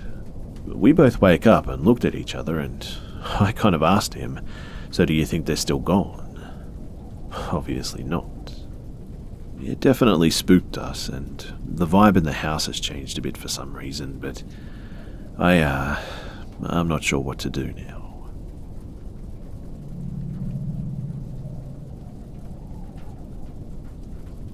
So I shoot archery, and target shooting gets just so damn boring sometimes. So I would take a stroll through the woods and shoot trees and stuff. One time, though, was probably early fall around 4 p.m. on a Saturday, and I heard some footsteps ahead of me, so I hid behind a tree, and I'm a sophomore at the time, so 160 pounds and 6 foot, and I have a bow and arrow. Last thing I need is the cops after me and stuff, so I stop and I wait, and it turns out that it was a soccer mum and her family on a walk through the woods. So I chill out behind a tree, just waiting for them to bug off so I can go home, but the kids decide to stop and play. It had probably been about 10 minutes before I just say, fuck it, and I stash my bow and arrow under some leaves and just head home. I come back at night, probably 9:30 p.m. I'd say, and I walk along the trees until I reach the point in the woods that I'd stashed my gear, and I had a flashlight on me and quickly found it. Now, I couldn't walk along the street to get home with my bow and arrow in hand, and it was probably a half a mile walk and then a quarter of a mile walk through the woods too. The flashlight had a hook and a magnet on it, so I strapped my quiver on and put the flashlight on my bow. I started making my way home, and I noticed some deer ahead of me, and I let them be because I knew how nasty bucks could be. They were acting funny, though, and they weren't running when I got closer, and they would walk 20 or 30 feet ahead of me and wait for me just to get within range to see their bodies, and I never actually saw them, just their green reflective eyes. But by the look of how many eyes were there could have been at least 15, I'd say. As I started slowly walking home, I kept hearing noises too behind me, leaves crunching, twigs breaking, and at this point I was on high alert. I would glance over my shoulder, but I wouldn't see anything, and it got to the point where I was walking with my bow drawn and an arrow ready. When the sounds were within 10 feet behind me, I would spin around ready to shoot each time, just missing whatever it was, disappearing out of sight of my range of light, and always in a blur in my peripheral vision. I was panicking on the inside, but tried to stay physically calm and continued slowly walking home, just keeping an eye on the deer in front of me and an ear on the noises behind me. The thing behind me was actually making more noises than over a dozen deer in front of me at one point. As soon as I saw my house light, a glimmer of hope was flashing through me, and then I hear thumping behind me before I turn, and there's at least 10 deer just blitzing past me. And that pushes me over the edge, and I bolt for home, and I cover 200 yards in a few seconds. I took a deep breath when I finally got there and relaxed my fingers, and they were bruised and cut from holding my string so long, and I put the arrow away and glanced at the woods, and I swear to you that I saw a set of red eyes about 7 or 8 feet off the ground, and it was looking from behind a tree, which I knew its size, so I could roughly tell how tall it was. I couldn't make out its body, although it was vaguely human, but it was darker than the surrounding area. Once I got inside, I learned that I had 3 missing arrows. I had all of them when I picked them up, and my arrows are 32 inches long and my quiver 29 inches tall, and none of them could have fallen out. Which means that something took them out as I walked through the woods. Only during the day over the next few weeks, I found the arrows embedded in trees where I would shoot them all the time. And they would only go in a half inch, but they were a foot in the tree at least. To this day, I don't know what it was, and I don't go in the woods at night unless it's an emergency anymore. That night, though, I felt like whatever was behind me was just toying with me and potentially wanted to hurt me. If I'm in the wood during the days, I just feel uneasy these days. But if I'm near the woods or look at them at night, I can still feel that anger and rage. This happened in a rural area of South Jersey, and if any of you guys have had any experiences like this, I'd sure like to know.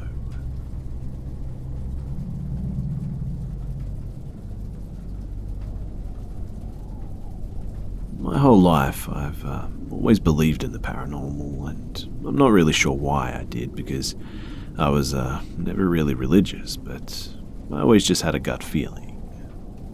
So, I moved into an apartment above a restaurant in 2017, and it's very open concept.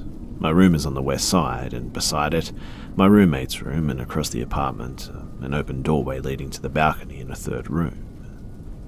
After getting settled in, I was really happy in the apartment, and small things started happening, like my canvas painting falling off. The first time, I honestly didn't think much of it, but then it happened a few more times while I would be sitting on my bed. I decided to address it out loud and said, "Hey, I'd appreciate it if you could stop knocking my painting off. It was my father's, and I would like to keep it intact." And after that, it no longer fell off. Every time I leave my room, my light from my room shines into the dark apartment and highlights the doorway at the other side of the apartment. A few months later, my other roommates moved in, and I started seeing a dark figure right at the doorway. A dark male figure, I think, probably around 6'2", and it didn't disappear right away even though I noticed him. The first few times I thought that it was just my imagination, but other people saw it too. Next, I ended up getting a couple of cats, and one of my friends lived in the room by that doorway, and she often reported hearing someone walk back and forth, and the cats would often hang out there, meow in a weird tone, and watch that area a lot, and it was a bit strange. The most bizarre thing, though, that happened wasn't to me, but was to my roommate, who doesn't even believe in the paranormal of any sort.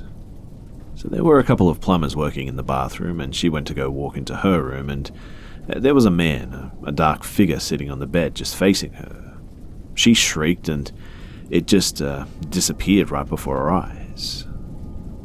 I always kept an open mind to it and would frequently say out loud, "I hope you enjoy it here. I'm trying not to disturb you. I would just like my peace," and I felt pretty good in the house. I didn't see the figure after confronting it too a few times, and there are times that I would put a cup or something small somewhere, and when I would turn around it would be somewhere else, but that could have been my own fault. I noticed too that when changes would happen in the house, people moving out, etc., that things would happen. The last major event, my roommate, he replaced the girl who used to live by the doorframe that I talked about. He was getting settled, home alone, when all of a sudden his carpet blew across the room. He went out to investigate, and the front door of the apartment had somehow blown open. We obviously tried to explain it away with airflow and stuff. Somehow, though, I think it just wasn't that. Either way, I moved out, but I always wonder if things still happen there.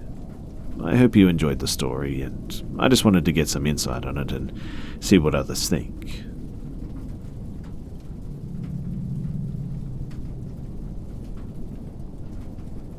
So, this just happened to me, and I've been up for the past hour panicked.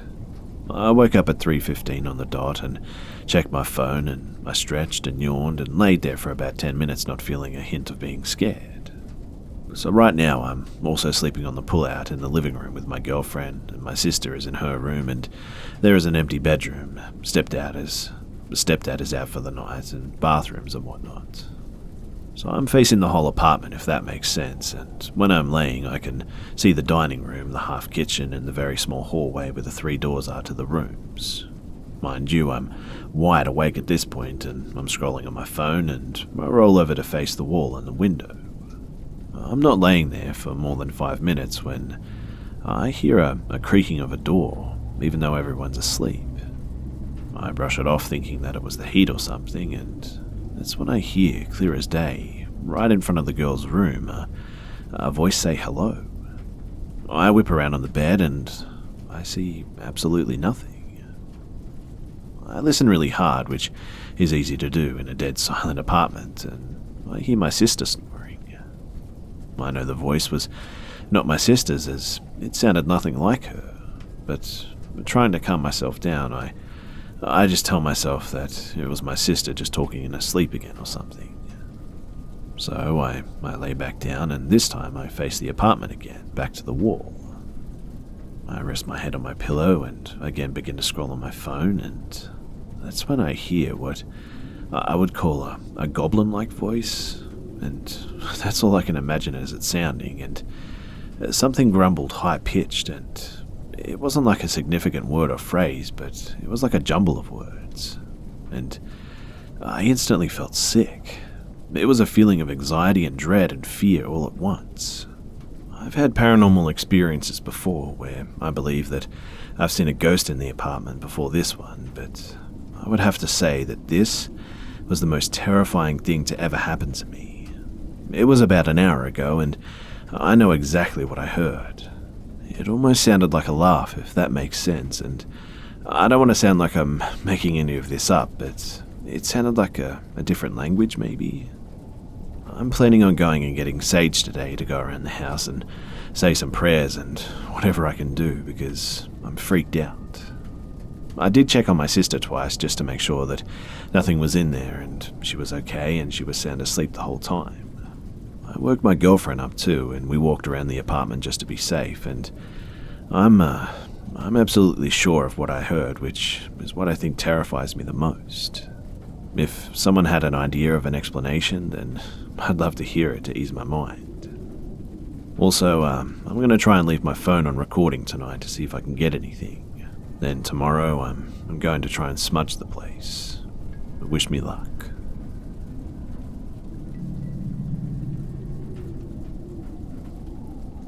To start off, I'm a 19-year-old female, and at the time of this story, I was around 15. I want to make it clear, too, that I've had many encounters with the paranormal before, but this one was the most terrifying yet. So every year for work, my mother has a convention at a hotel that was built in the late 1700s, and the place is massive and overall really elegant. Since her work has been going there for years, our family gets a discount whenever we want to venture there for a vacation. This was my first time at the hotel, and I instantly loved it. With me was my father, my brother, and of course my mother. When we first got into our room, there was a dreadful feeling that I got whenever I entered my room alone, so I tried to only go in there with my brother. We had a lot of fun eating gourmet food, getting a spa treatment, and wandering around the hotel grounds. I was outside one day with my camera and decided to take a picture of the main building, and as I was looking through the camera, I noticed tiny windows at the top of the building. Nothing unusual, just windows to the old maid's quarters, my mum said, but I still got a weird feeling from just looking at them, and it didn't help that most of the windows were broken or even open in the dead of winter. One night, after dinner, my mother and I decided to walk around the interior of the hotel while my brother and dad rested in their room. It was around 8 p.m. and there were only a few people, especially if you strayed away from the main entrance. We took our time walking around and looking at the various rooms, including a movie theater that we both refused to enter. Before we headed to bed, we decided to go to the very top floor to look out from the windows to get a better view of the town below. We entered the nearest elevator and pressed floor 16. As we were going up, my brother called us to ask us where we were, and my mum and him started chatting. All of a sudden, the elevator doors open and we were both frozen in place. The door opened and we both got hit with just this incredibly cold breeze, along with a pitch-black room. We both immediately pressed a different floor because we could sense that we weren't supposed to be there. I squeezed my eyes shut because I was so scared that something was going to pop out at me, and suddenly the doors close and we both start to relax. But all of a sudden, the numbers on the elevator's display panel just started going crazy. It was rapidly displaying 2, then various other numbers, including those that weren't even listed as a button on the elevator. I got so scared, and my mother and I were hanging on to each other in complete terror. By this time, my mother was on the phone with my brother, and we had no idea what was going on. All of a sudden, the panel displays floor 15 and the doors open up. Not wanting to stay on the elevator, we just decided to use the stairs at this point. As we started making our way to the stairs, I start to feel like this presence behind us. I let my mother know what I'm sensing, and she just tells me not to look back and walk as fast as possible. That statement freaked me out even more though, because my mum usually doesn't feel that kind of energy. As we're making our way down the stairs, I decide to look back, and what I saw will stick with me forever. I saw a tall black mist, like a shadow figure, a few feet behind us. It didn't have any features and seemed to just be standing still, like deathly still. We kept running until we hit the main floor and we could finally breathe, and we decided to look at the elevator to see if the floor we selected had an employees only sign, but it didn't. On our way back to our room, we figured out that we must have accidentally made our way up to the old maid's quarters or something, which honestly sent chills up my spine. My mum also came to the conclusion that the cold air must have just been the winter air making its way through the broken or open windows.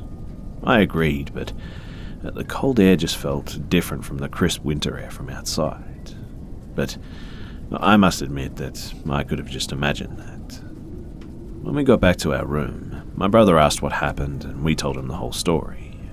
All of a sudden, he looked at us with a weirded out look on his face, and he told us that while on the phone with my mum when the elevator doors opened, he heard a bunch of whispers come through our end. This freaked me out so much, and I opted to sleep in my mother's room the rest of the trip. Nothing else happened, mind you, during our vacation, and we left a few days later, but I was completely scared the whole time. My mum still has her convention there every year, and now that I'm employed with her, I go as well. Whenever I do go, though, I always experience things, but nothing near that extreme. If you want to hear some stories from my family's experiences at that hotel, then please let me know in the comment section below, because I know I would love to get them off my chest. Anyway, thanks for listening, guys, and I hope you enjoyed.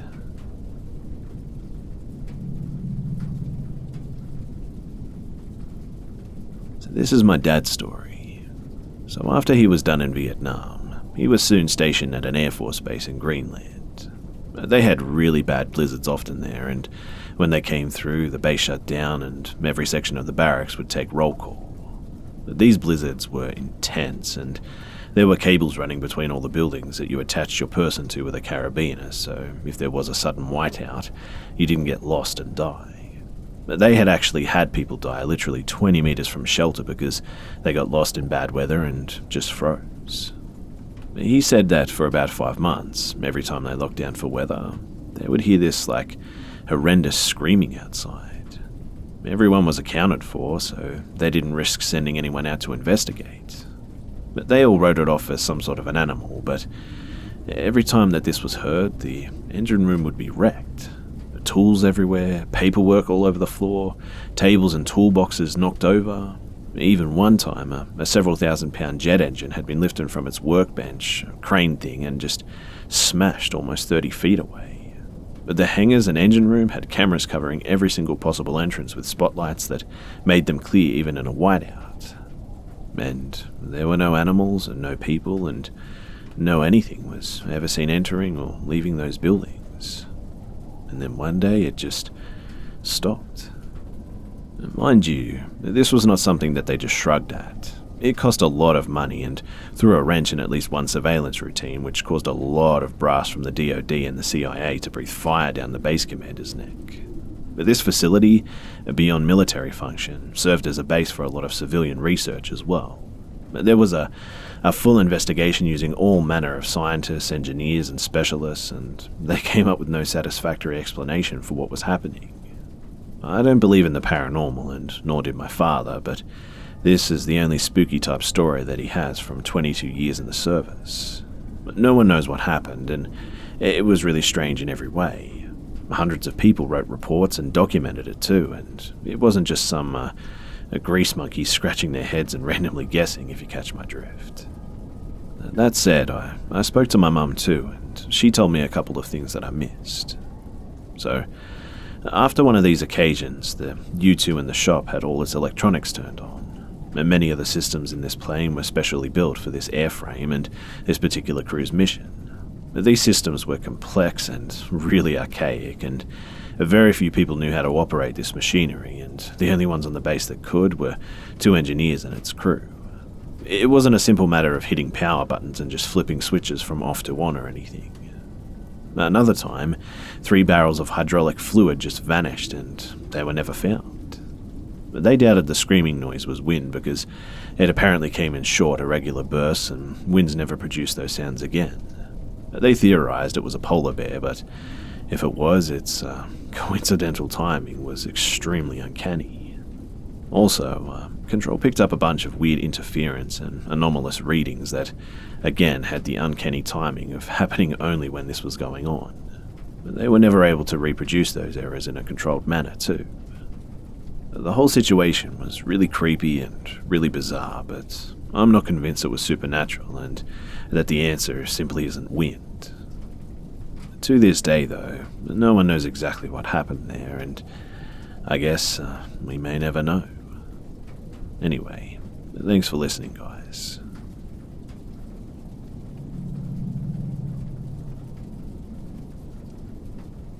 I moved into my flat in late August with my partner, and I've had experiences and seen things and heard things and felt things throughout my whole life, but I didn't believe and just chalked everything down to scientific reasons.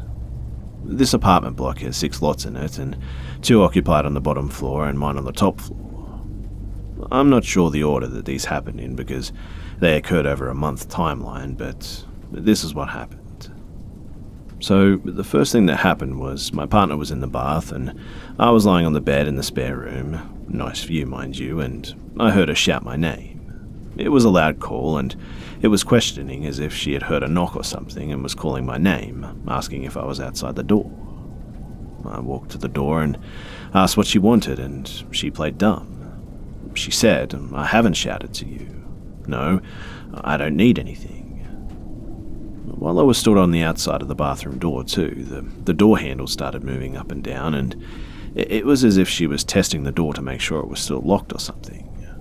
I thought that maybe she was letting me in, thinking that I needed the toilet or something. But no, whilst the door handle was moving, I heard that unmistakable slosh sound of somebody moving around in the bathtub. She must have sat up and turned around in the tub too, because she called, "What do you want? I'm in the bath, give me 10 minutes. Dumbfounded, I just walked back to the spot in the spare room thinking that surely she was just playing some sort of trick on me. Again, my partner was in the bathroom another time cleaning her teeth. She has this thing where she cleans them OTT and flosses and mouthwash and some weird brush thing and just everything.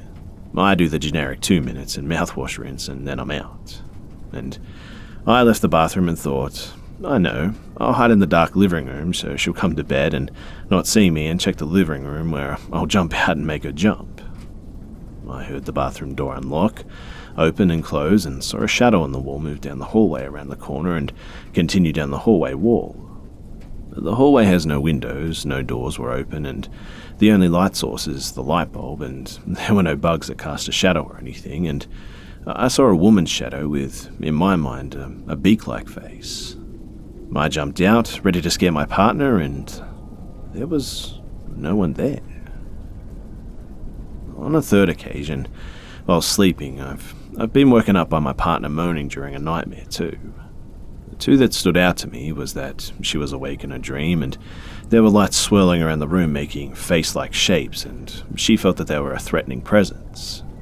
The next, she again woke up, and actually still asleep though, and there was an old woman-like figure above her just looking back at her. The fourth occurrence was that my partner had gone to the toilet during the night, 3 a.m.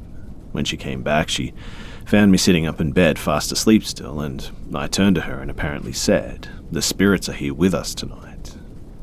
And then I just laid back down and carried on sleeping, leaving her wide awake and terrified all night.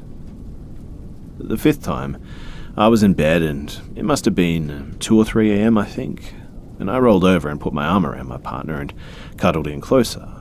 Suddenly, the door opens, which makes me shoot up in bed in fight or flight mode, and there's a figure in the doorway. I jump up and I shout, "What the fuck?" And my partner, who was in the doorway, replies, it's me, I went to the toilet." Well, I'm now lost because literally 2 seconds prior, I had put my arm around her in bed. I'm sure of it. I looked back and her side of the bed is empty and just completely void. So, the sixth thing that happened, and to be quite honest, the most frightening, was an actual sighting. We had a bit of an argument over her trying to wash up at 9 PM when I said that I would do it the next day. Don't touch my chores, and I just thought, fuck this, I'll just go to bed, and so I just went off and laid my phone down for 15 minutes before I just dropped off to sleep. It was around 1 hour later that I was stirred awake as if she'd come to the room and was getting changed for bed and woken me up. I lay there for a second just looking at the space next to me, the curtain, and then I realized that there was nobody actually in the room. There was no noise or movement. So I shuffled around to look around the room and lifted my head when behind the door, about 7 feet up, around the doorframe height, was this whitey greenish blur. I still had sleep in my eyes, so I squinted and blinked a couple of times and tried to focus my eyes until the blur came sharper, and it was a literal woman-like figure just staring back at me. It took me a second or two to process what was going on as my brain went through there's something in the room, shit, intruder, no, something's actually watching me. But what felt like a minute passed, and then it moved towards me.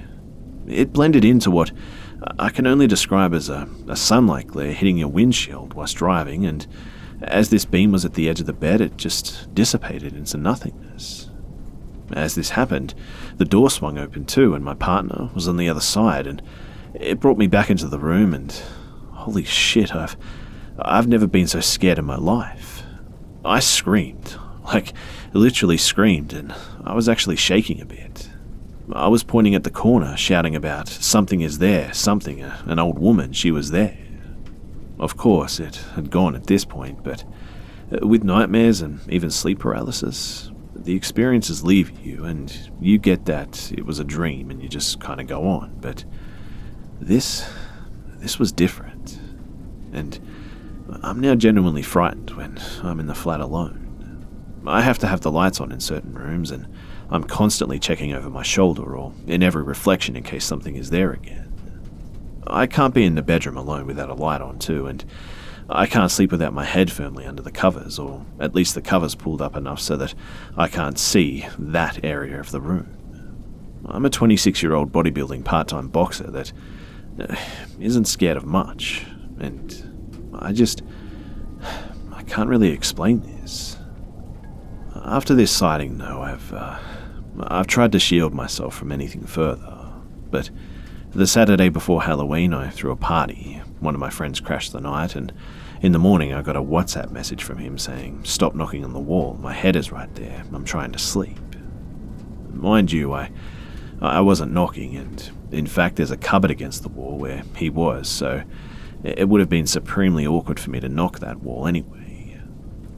After this, when I got home from work, I, feeling completely stupid and awkward doing it too, said, "If there is anything in this space that is not myself or my partner, then leave now. You're not welcome and you have to go." And no lie, I walked into the living room and there was no change in temperature, but my body just felt freezing. I had goosebumps and the hairs were stood up on end, and I actually thought I had angered whatever it was or something, and it was now going to be worse. But touch wood, there's been nothing so far.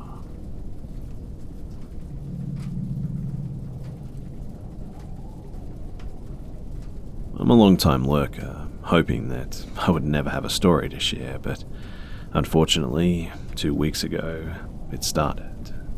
In hindsight, I guess it started a long time ago, though. So, my now husband and I moved in together almost 4 years ago to a rather nice, albeit expensive apartment complex in a sort of nice part of town.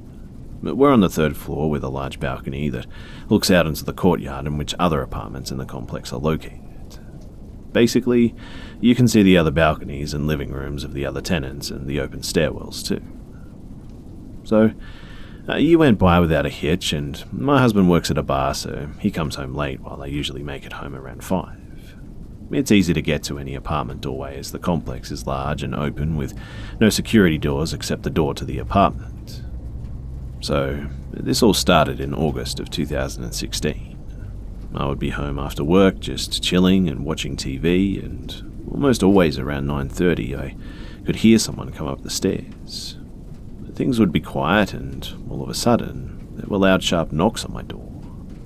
I didn't move because it was startling, but eventually went to look at the peephole, and there stood 3 people, all with black hoodies on, all seemingly staring at the peephole like they could see me. Obviously, I didn't answer the door, and after a while they just left. Cue a few weeks later, same time, but this incident there were footsteps and then loud hard bangs on the door, and they sent my cat flying to hide. I sat, frozen, but said to myself, maybe the police? I made it to the peephole once again, and this time staring out at one person, dark hoodie, male, white, and very, very gaunt with huge black eyes. Again, I didn't answer the door and grabbed a kitchen knife that I kept by my side until my husband came home. This continued for weeks, and even once when my husband was home. But he proceeded to look out the peephole and saw the same man and screamed for him to leave, and he did.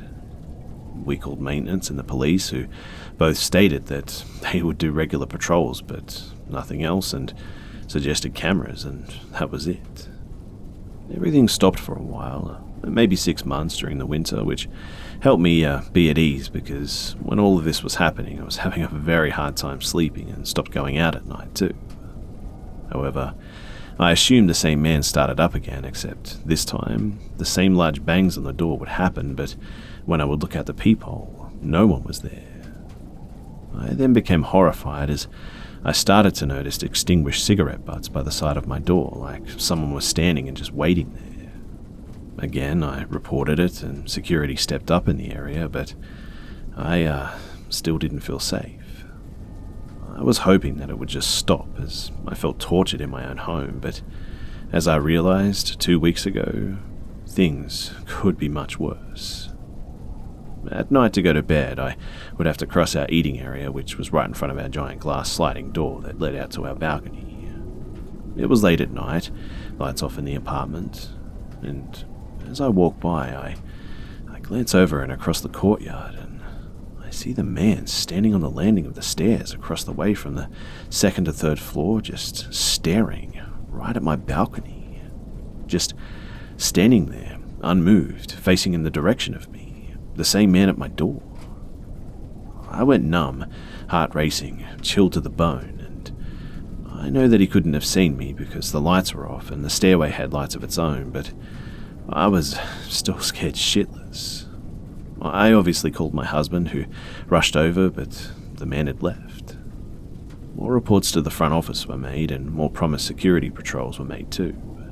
This same creepy dead-eyed man in the black hoodie just continued to stand at the stairway landing, just staring at my apartment, and it's now been 2 weeks, and he does it every Friday. I'm horrified, and I've been having awful nightmares about someone breaking in and just strangling me in my sleep. I don't know what he's doing there or what his deal is, but I wish he would just leave.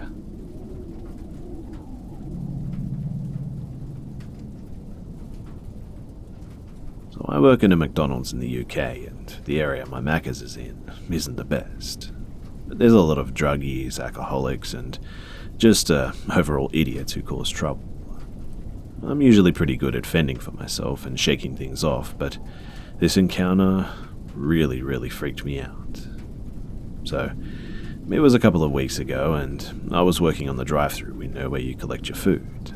It's not uncommon for guys to make sexual comments or innuendos when they come through drive-thru because they don't really have to face any consequences or anything. However, this one guy came through drive-thru and commented on my beautiful BJ lips and asked me to meet him out back to put them to good use. I declined in the politest way I could manage and told him to move along as he was holding up the queue of cars. He moved, and I thought that was the end of the ordeal. 5 minutes later, though, the same dude comes around again and makes even more sexual comments about me, my hair, and all the creepy things that he'd like to do to me. They were quite disturbing too, and really disgusting. So bad, in fact, that I'm not going to mention them. But they were mostly about things that he'd do to me, which seemed more like torture methods than sexual acts. Needless to say, I was shocked and quite visibly sickened as he drove off, and I told my manager that I felt uncomfortable by this customer and asked to be moved to a different station in case he came back around. Apparently he did too, because the boy who switched stations with me also had an encounter with this guy. He was asked where I was, what my name is, if this guy would give him my phone number, and if he knew where I lived and what time I finished. The boy, thankfully, only told him my name and that I had been moved onto the front counter before he realized this guy was a total freak and decided to not say anything more. This is where the story gets really weird for me, though. The creepy guy came into the store and came up to the till that I was stationed on. He made similar remarks about what he wanted to do to me if he were to ever get his hands on me, and he didn't stop until other customers interrupted him and told him to back off and walk away because I was getting really upset and shaken. He wouldn't leave, so I tried to walk away, which is when this guy tried to jump over the counter to get to my side of the store. Luckily, my managers and a few other staff members grabbed a hold of him and stopped him getting near me, but that didn't stop him from fighting back and still trying to touch me and get near me. At one point, he was clawing at my co-workers with his long, nasty nails. Other members of staff alerted the staff safe, a sort of panic button that connects us right to the police, who are sent right away. Unfortunately, because I work in a rough area, police patrol very closely to where I work, so they managed to get to the store pretty quick. They detained the guy, but they also found knives stashed all over his body. Army knives, pocket knives, and even just small regular kitchen knives. As they were dragging him away, he continued to scream about how he was going to wait outside the store for me every day and that we belonged together, and just screaming all the rantings of just a madman. My manager sent me home in a taxi, and I've never seen this guy, his car, or anything else of his again, which I thank my lucky stars for. I don't know if he was just on drugs or if he was actually insane or what his deal was, but the fact that he had knives on him and made so many threats and even jumped over the counter, I honestly think that he meant business.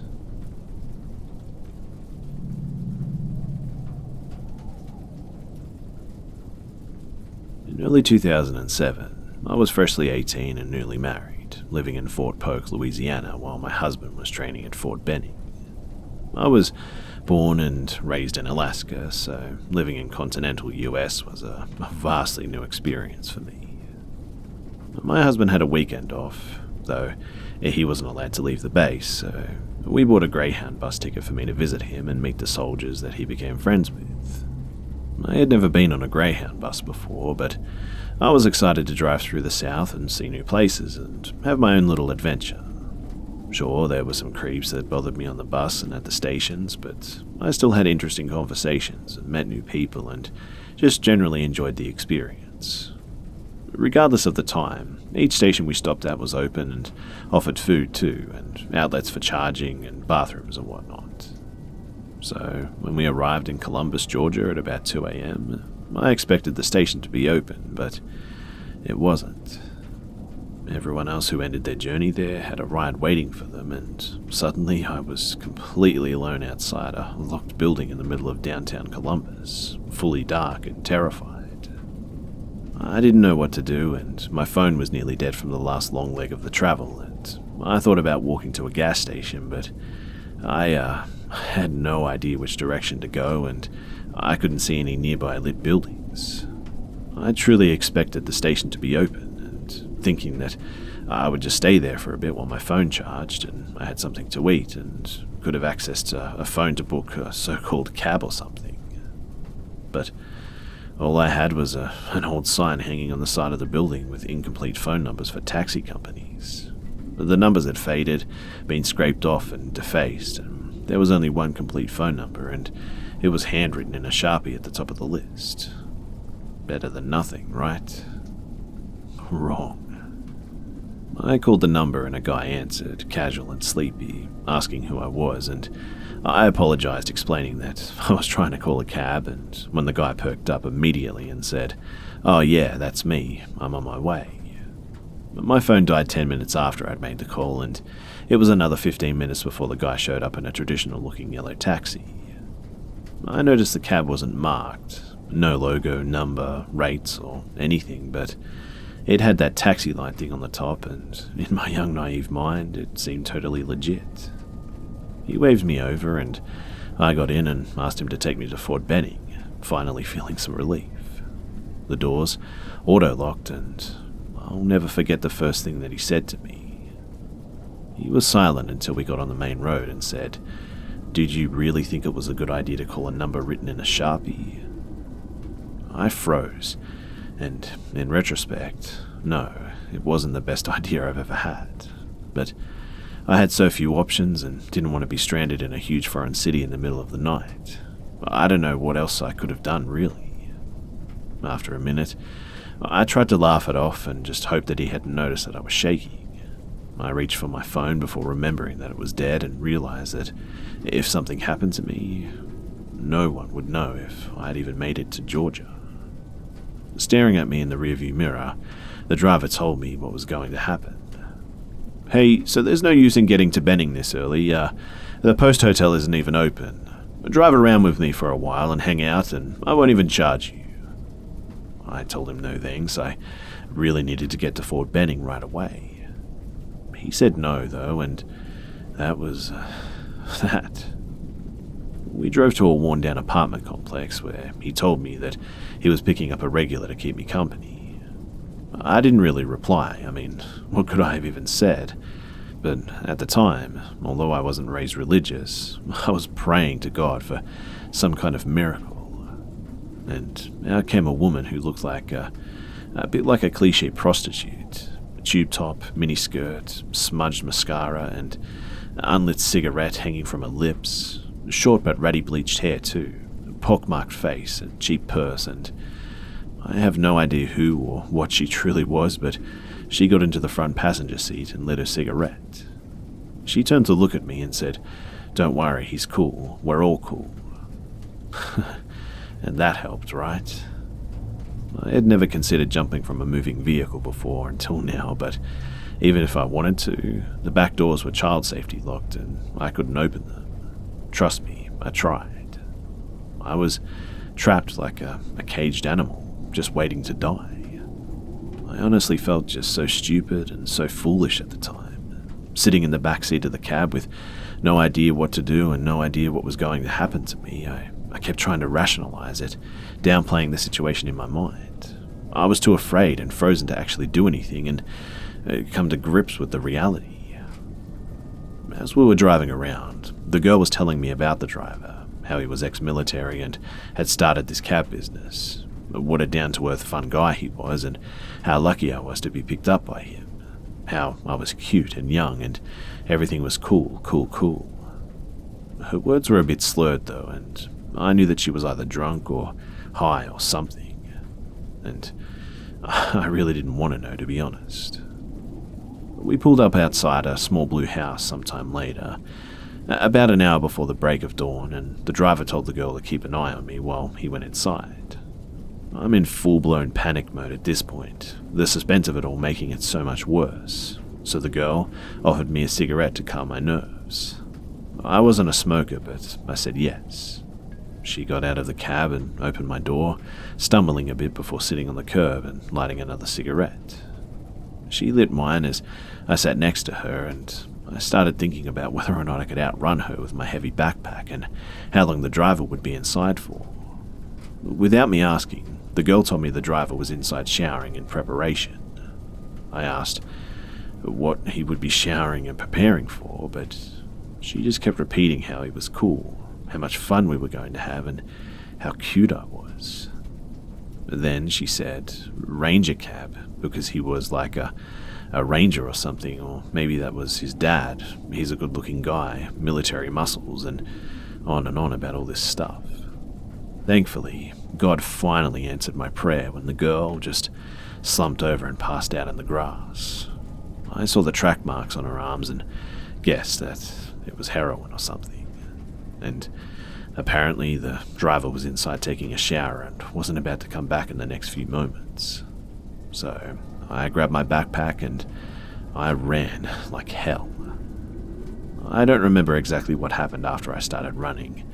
I know I took off as fast as my feet would carry me and that I didn't dare stop to catch my breath. 1 minute I was sprinting for my life, lungs on fire, and then I was just trudging along with tears in my eyes as I walked through the Fort Benning gate with my military spouse ID, asking how to get to the base hotel. Honestly, I wish I knew how I got there, but I was in deep survival mode and I didn't stop to process any of it until I made it to my room. I don't know if someone gave me a ride or if I followed a map or what. I've never blocked a memory out like that before or ever again, which is really weird.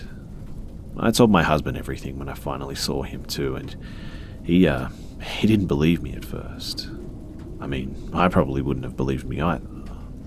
And his lack of trust made me think that no one would take me seriously, so I just never went to the police. I still had the number that I dialed saved in my call history, and I knew the girl called it the Ranger Cab. What I didn't have was the confidence or support to report it.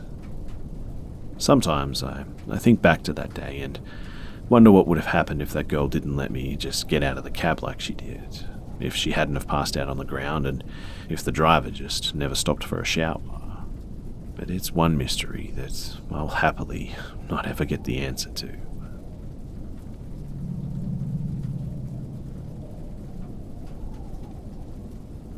So I'm 24 and I live in Georgia, and I served in the army and was blessed enough to be attached. Not be a member, but attached. Basically a glorified intern to special operations when I deployed to FOB Shank, Logar province in Afghanistan. I'm attentive, keep my cool, and don't like jumping to conclusions, and that's how good men and women die.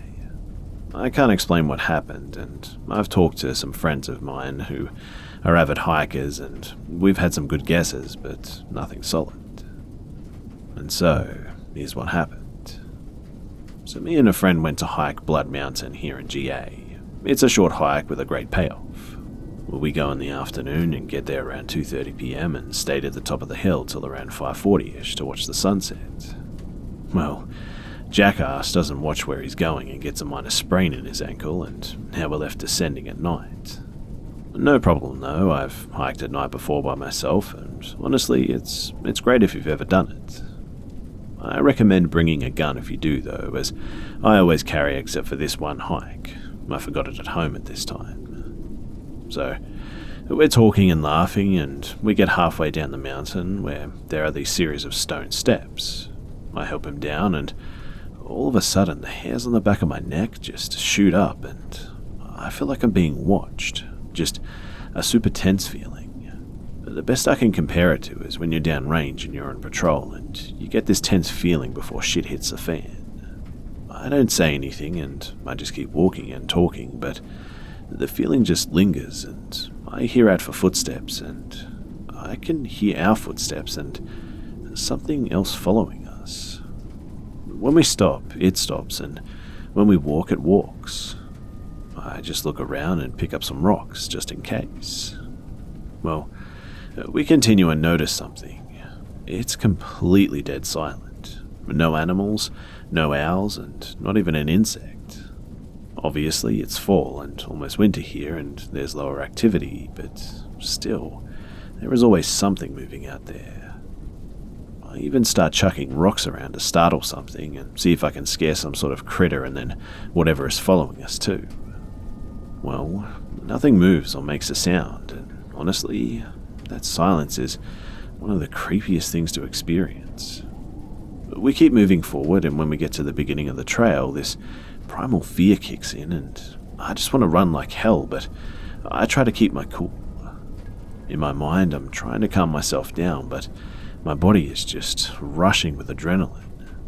Given by this point that I've accepted something is following us, but it wasn't too scary. I was ready to just take action if needed.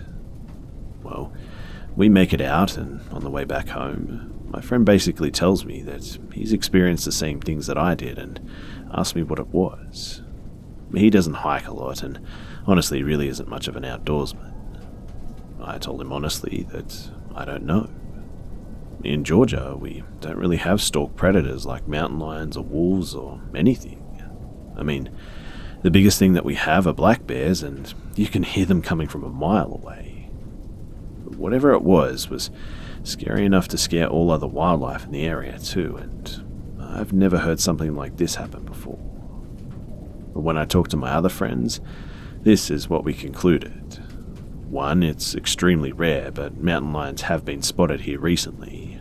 Or 2, the most likely thing is that it was a person. The only thing is that I don't know if any of those two are scary enough to scare all the wildlife from a mountainside away. What do you guys think? I only know one thing, and making sure that I have my gun is now my number 1 on my hiking checklist.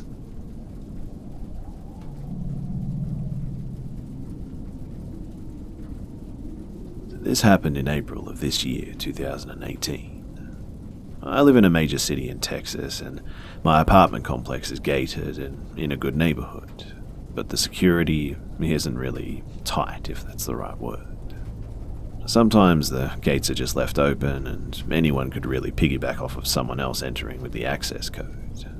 Maybe twice in the past 3 years, the management has put out notices of vehicle break-ins or other items being stolen from porches and whatnot. We also have frequent door-to-door solicitors, even though there are signs forbidding it. So, this particular Friday evening, I go to bed around 2:30 a.m. For some odd reason, though, I was having some trouble getting to sleep, so I put on a podcast to listen to and eventually start to doze off. I become aware of a noise that sounds like a clicking sound, but it sounds like one of my upstairs neighbors making some noise. So I kind of zone this out, as I'm used to my neighbors staying up late on weekends anyway. After about 30 seconds, though, I realize the noise is extremely repetitive and getting louder. I then start focusing on it more intently, trying to isolate what it could be and where it was coming from. When suddenly, it hits me. It's coming from the entrance to my apartment. I leap out of bed and head to the foyer, and I identify the noise right away. The lock mechanism is moving back and forth rapidly, like someone is trying to unlock the front door. I can hear that an object is inserted into the lock, and the person is jimmying it back and forth with a lot of force. I instinctively turn around and head to my bedside safe, unlock it with the combination, and pull out a pistol. I load a 14-round magazine and chamber a hollow point round. I head back to the door, and as I exit the bedroom, I see the lock twist and unlatch. Well, I immediately pointed my weapon straight ahead, knowing that if someone comes through, I'll have to make a split-second reaction. I also decide that if someone comes through that door, I'll give them a momentary chance to retreat, but if they do anything other than that or enter aggressively, I'm going to shoot and ask questions later. But they don't enter, however, because I had also locked the deadbolt, inside only. When I first moved in a year prior, I remember thinking that the deadbolt was a great security feature, and I got in the habit of always keeping it locked when I'm home. In hindsight, this decision probably saved me from a life or death confrontation. Upon realizing that, I approached the door and looked through the keyhole, and on the other side are 3 Asians, 2 men and 1 woman. All 3 are wearing hoodies, so it's difficult to make out their faces though. The men have objects in their hands, but I can't make out exactly what it is. The 2 men are talking back and forth and probably trying to figure out what they can do to open the door, even though they have successfully opened the outside lock at this point. The woman is also talking loudly behind the 2 men, so much so that anyone in the hallway would be able to hear her voice. She's talking in another language though, and the only words I can make out are pretty much apartment 250, and she keeps repeating that over and over like a broken record. Upon hearing that, I start to wonder for a moment if maybe they're just drunk and have the wrong apartment number or something. But that's impossible. To open my lock, they would have to have a copy of my exact key or some kind of lock-picking device. I've never copied my key or given it to anyone for that matter, and here's the other thing. Not only is 250 not my apartment number, but as I figured out later, that apartment number doesn't even exist anywhere in the complex. Standing back from the door now, I take a long broom handle and jab it hard into the face of the door, letting them know that I'm on the other side. They immediately stop fiddling with the lock and take off running, and I debate whether to call 911 and decide against it, unless they return. I know that they'll be long gone by the time that anyone gets there anyway. It would be too risky to follow them to try and get a better description or license plate too, and I don't have enough identifying info as it is to make an arrest anyway. I filed a police report the next day and let the apartment management know too. They said it was unusual, but they would alert the resource office and ask for police presence for a couple of nights. Nothing ever came of the report, but that's not really a surprise if I'm being honest. It's been months since this happened, and no further incidences. Nobody else in the apartment has reported anything similar happening, and I don't think that they'll be back. But one precaution I took was to buy a smart lock for the deadbolt, so I can leave that deadbolt always locked from the inside, even when I'm not home. It's crazy to think that that deadbolt was the only thing between myself and an armed confrontation with intruders. They say you don't really know what you'll do in those situations until it really happens, but I can honestly say that I'm proud of how I stayed calm and was mentally prepared to defend myself. If there's one good thing that came out of this, I feel confident that I responded the right way and was ready for the unthinkable.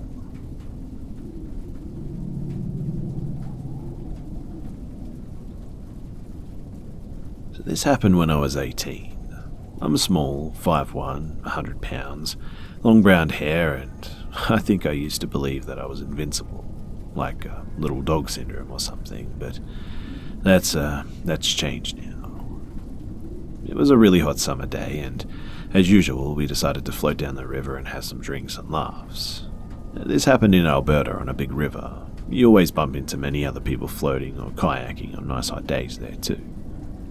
I was with my boyfriend, 23, male and a fit guy, and a group of about 12 people.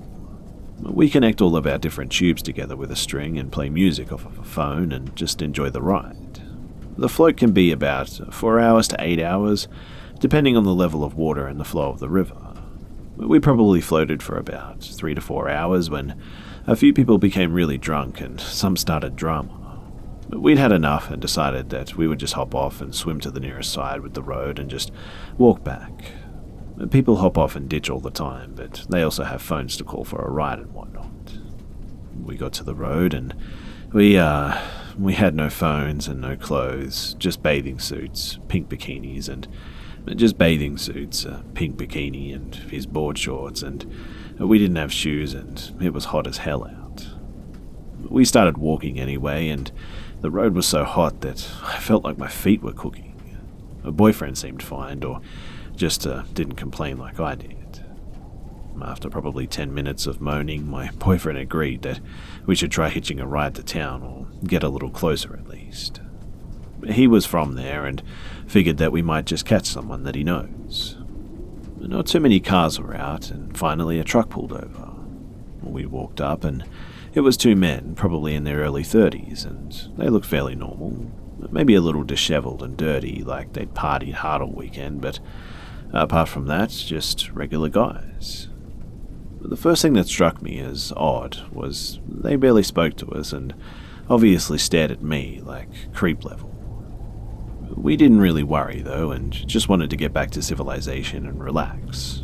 The driver got out and opened his door so the back door would open, one of those types of trucks, and we got in and he took off. We tried to make some small talk, especially my boyfriend, but these guys just acted like zombies. There were empty beer cans, like dozens, all over the floor, and I was starting to get a little freaked out. Nothing more uncomfortable than when people don't answer you back during a conversation, right? The driver kept glancing in the mirror at me, and the guy in the passenger seat was leaning sideways to stare too, and sometimes was answering back when we talked. I was squeezing my boyfriend's hand in fear and kept telling him with my eyes, "Let's get the hell out of here." I don't know if these guys knew that they were scaring us and if they got off on it, but maybe 10 minutes passed and my boyfriend told them that we would like to stop here. There were some random houses in this area. The two men looked at each other and one shook his head no, and then they just kept driving. We were obviously mortified. My boyfriend was getting really scared and he told the guy to pull the fuck over a few times. A minute or so later, the guy suddenly turned into a back road that went up a slight incline and curved. I literally thought that we were about to be killed. I mean, I've never been so terrified in my life, in fact. He stopped the truck and looked in the mirror again at me for probably a good 10 seconds. My boyfriend hit the back of his chair super hard and yelled, "Let us out." The driver opened his door and then opened our door, and we got out so damn fast and just ran to the edge of the road. He stood there and stared at us too, looked at his friend and then got back in and they just sped away. I started crying after this and we hugged and calmed down and then started to walk down the road. Funny enough, we still had a ways to go, so we hitchhiked again, because we thought that what are the chances that we'd run into something like that again or feel so unsafe. And an old man came by and we got a ride with him into town and told him what happened. I guess the moral of the story is don't hitchhike, and at the very least, keep a phone on you always and just make smart choices. We should have just stayed with the group, in other words.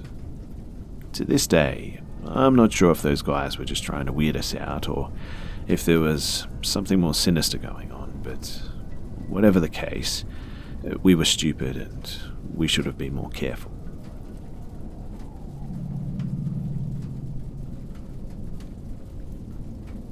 So bear in mind that when this event took place, the police were involved after, and it was an ongoing thing for a little while. It was definitely the most shocking and obscure event in my life, and if you're a paranoid person who lives alone, then this may not be for you. So, I'm from Liverpool in the UK. Sometime around mid-2016, me and a friend went on a night out to celebrate his birthday. I had met this particular friend through another friend, and we got along pretty well, but this was the first time that we'd been out with just the two of us. We got into the town centre at about 11, and for anyone who's never been out into Liverpool, you'll know how busy it gets, but it's a pretty fun night.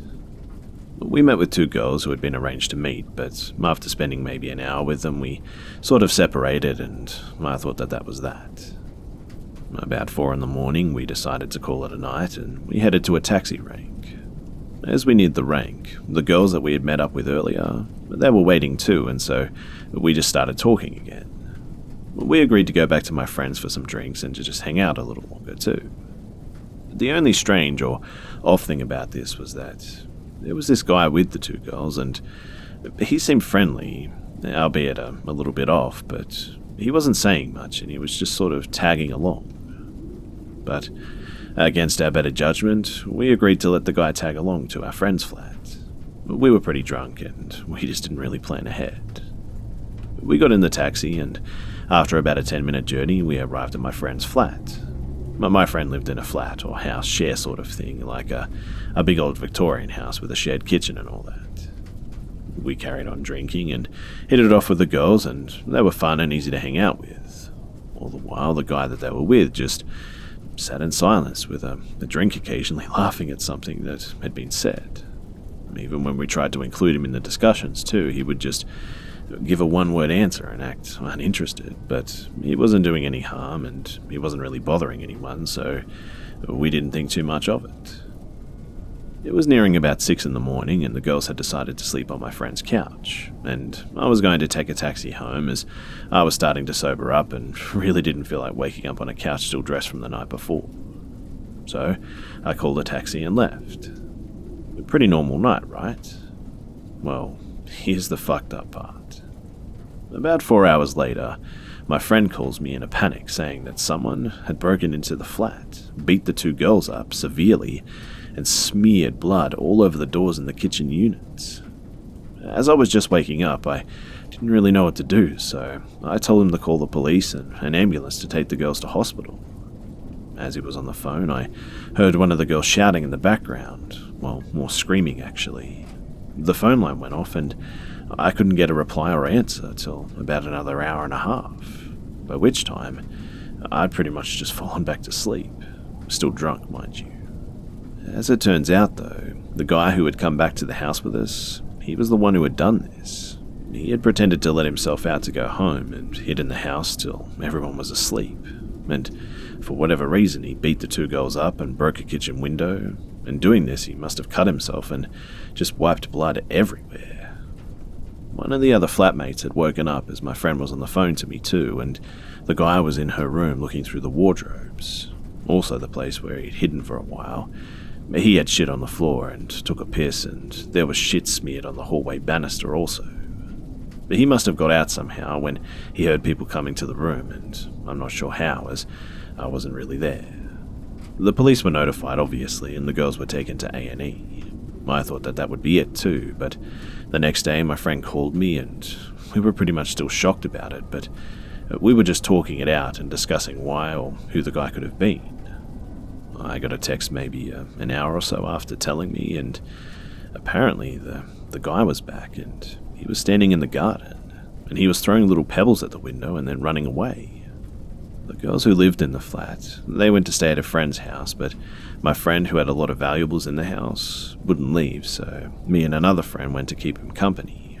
Literally, throughout the whole night, the guy was just throwing stuff at the windows too and banging on the doors. We managed to get a picture of him, but it was pretty blurry, and he had longish hair which made it hard to see him properly too. At about 6 a.m, he started kicking the door too and screaming really loudly. We ran to the door and opened it, but he was already at the bottom of the path and spat in our direction and just walked away facing us. But we called the police again to tell them what had been happening, and that was that. Fast forward about 6 months later, and my friend calls me and tells me to check my Facebook inbox. He had sent me a news article. Apparently, the guy had been arrested for beating up and sexually assaulting prostitutes around 5 minutes from where my friend lived, and somebody else had come forward saying that he had followed them home on a night out and pretty much done the same shit to them as he had done to us. But he was arrested and charged with quite a list of things, and as far as I know, is still in jail. Also, the girls who were assaulted were fine eventually. The mental trauma was worse than the physical, I imagine. I don't know what this guy was doing or why he just smeared blood and piss and shit all through our house. I don't know if he was truly dangerous or if he was just on drugs or what. But it was for sure one of the strangest and scariest moments in my life. Oh, and I forgot to include too that apparently he also had a knife to a female student's throat and forced her to strip, only stopping when a taxi driver stopped and had seen what was happening.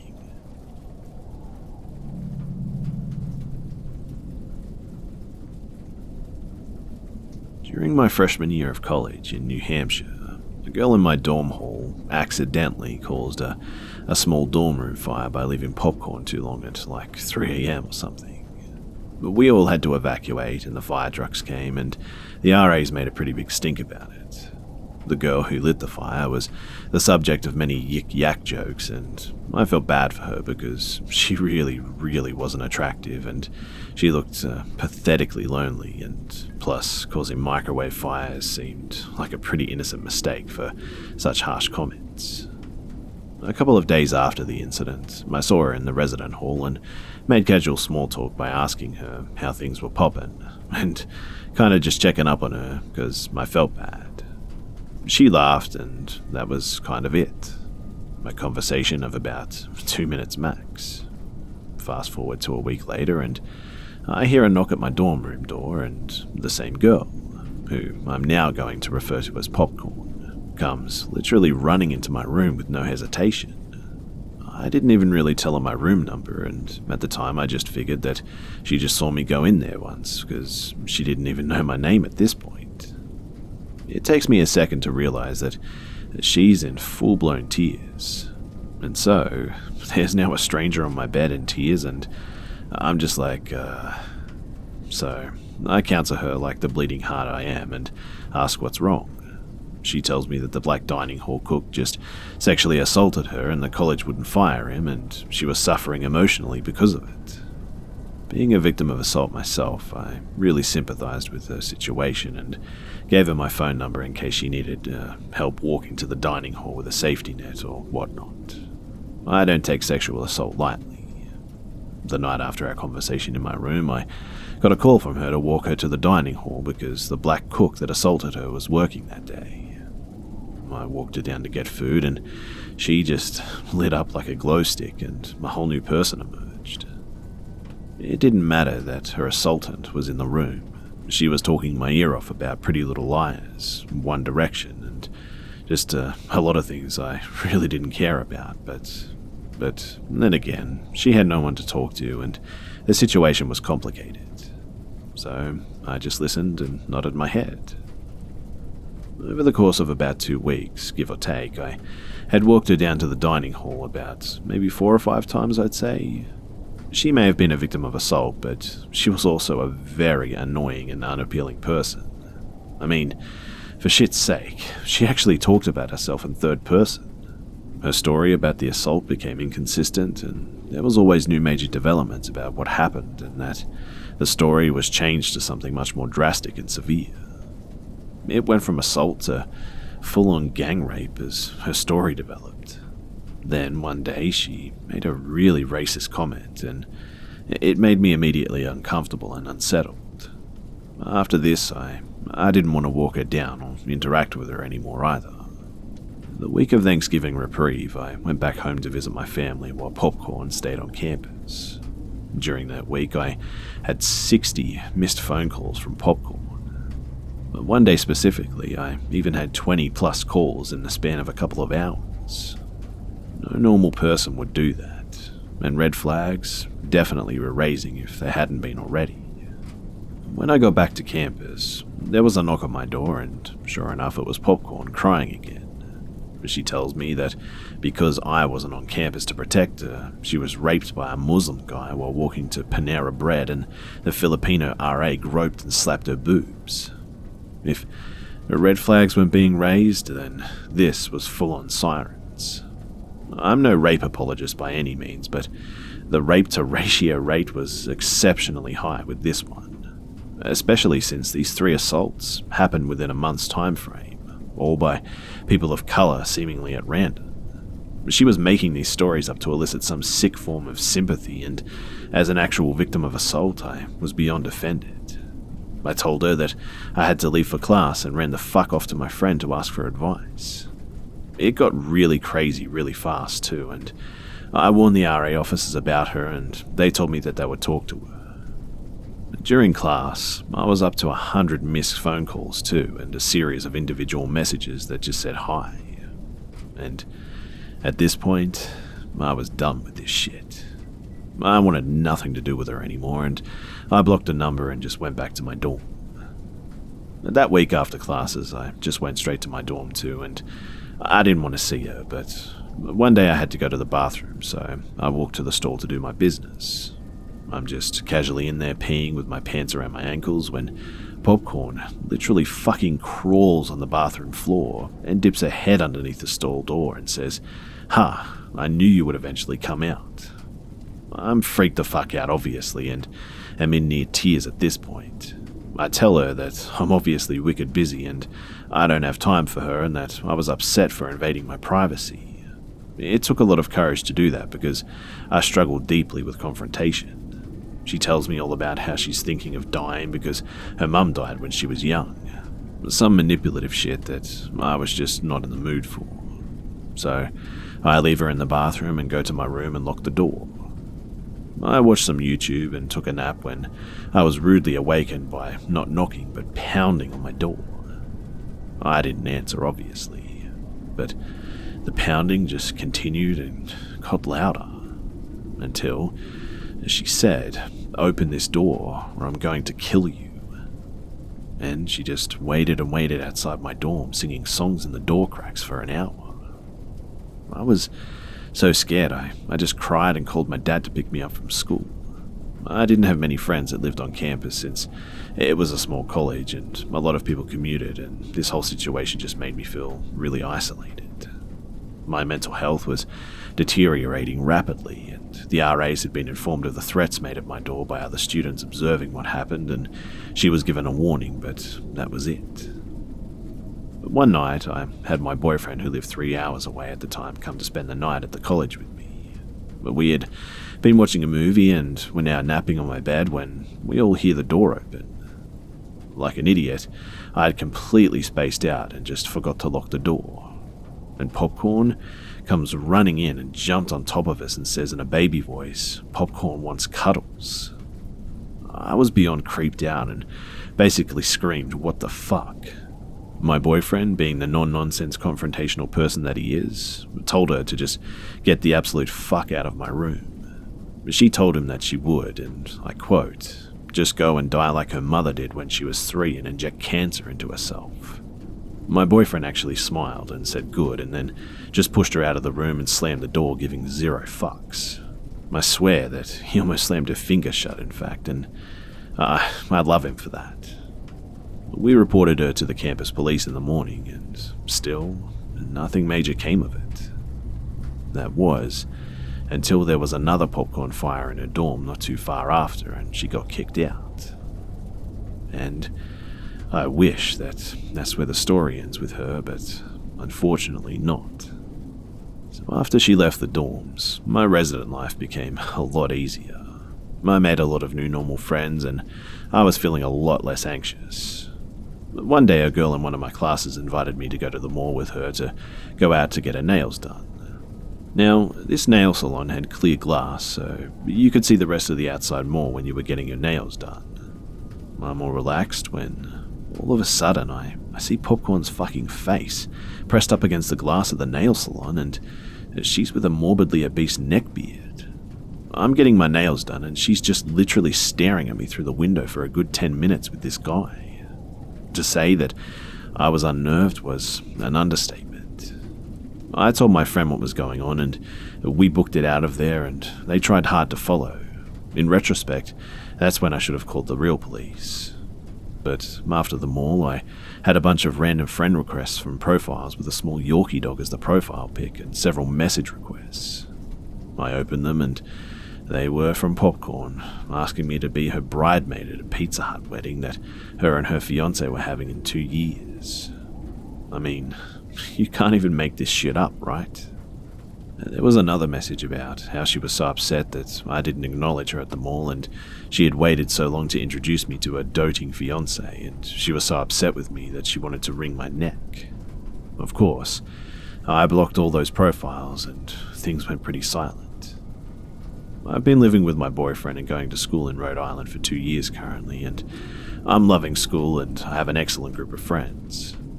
About 5 months ago, I had got home from work and I had 3 missed calls from a random New Hampshire number.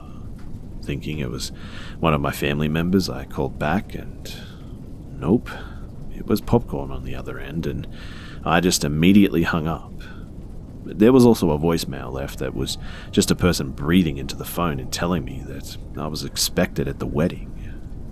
I cried and called the police urgently about the number, and I don't know what happened or if anything did come of it, but I haven't been bothered since then. I'm a very kind person, and people often take advantage of my openness. It really is a fatal flaw that I'm working really hard on. It's unfortunate there are so many unhinged and lonely people, but we really shouldn't make it our burden to help them. Sometimes being nice can actually cause a lot of mental strain and even put you in danger, like I was.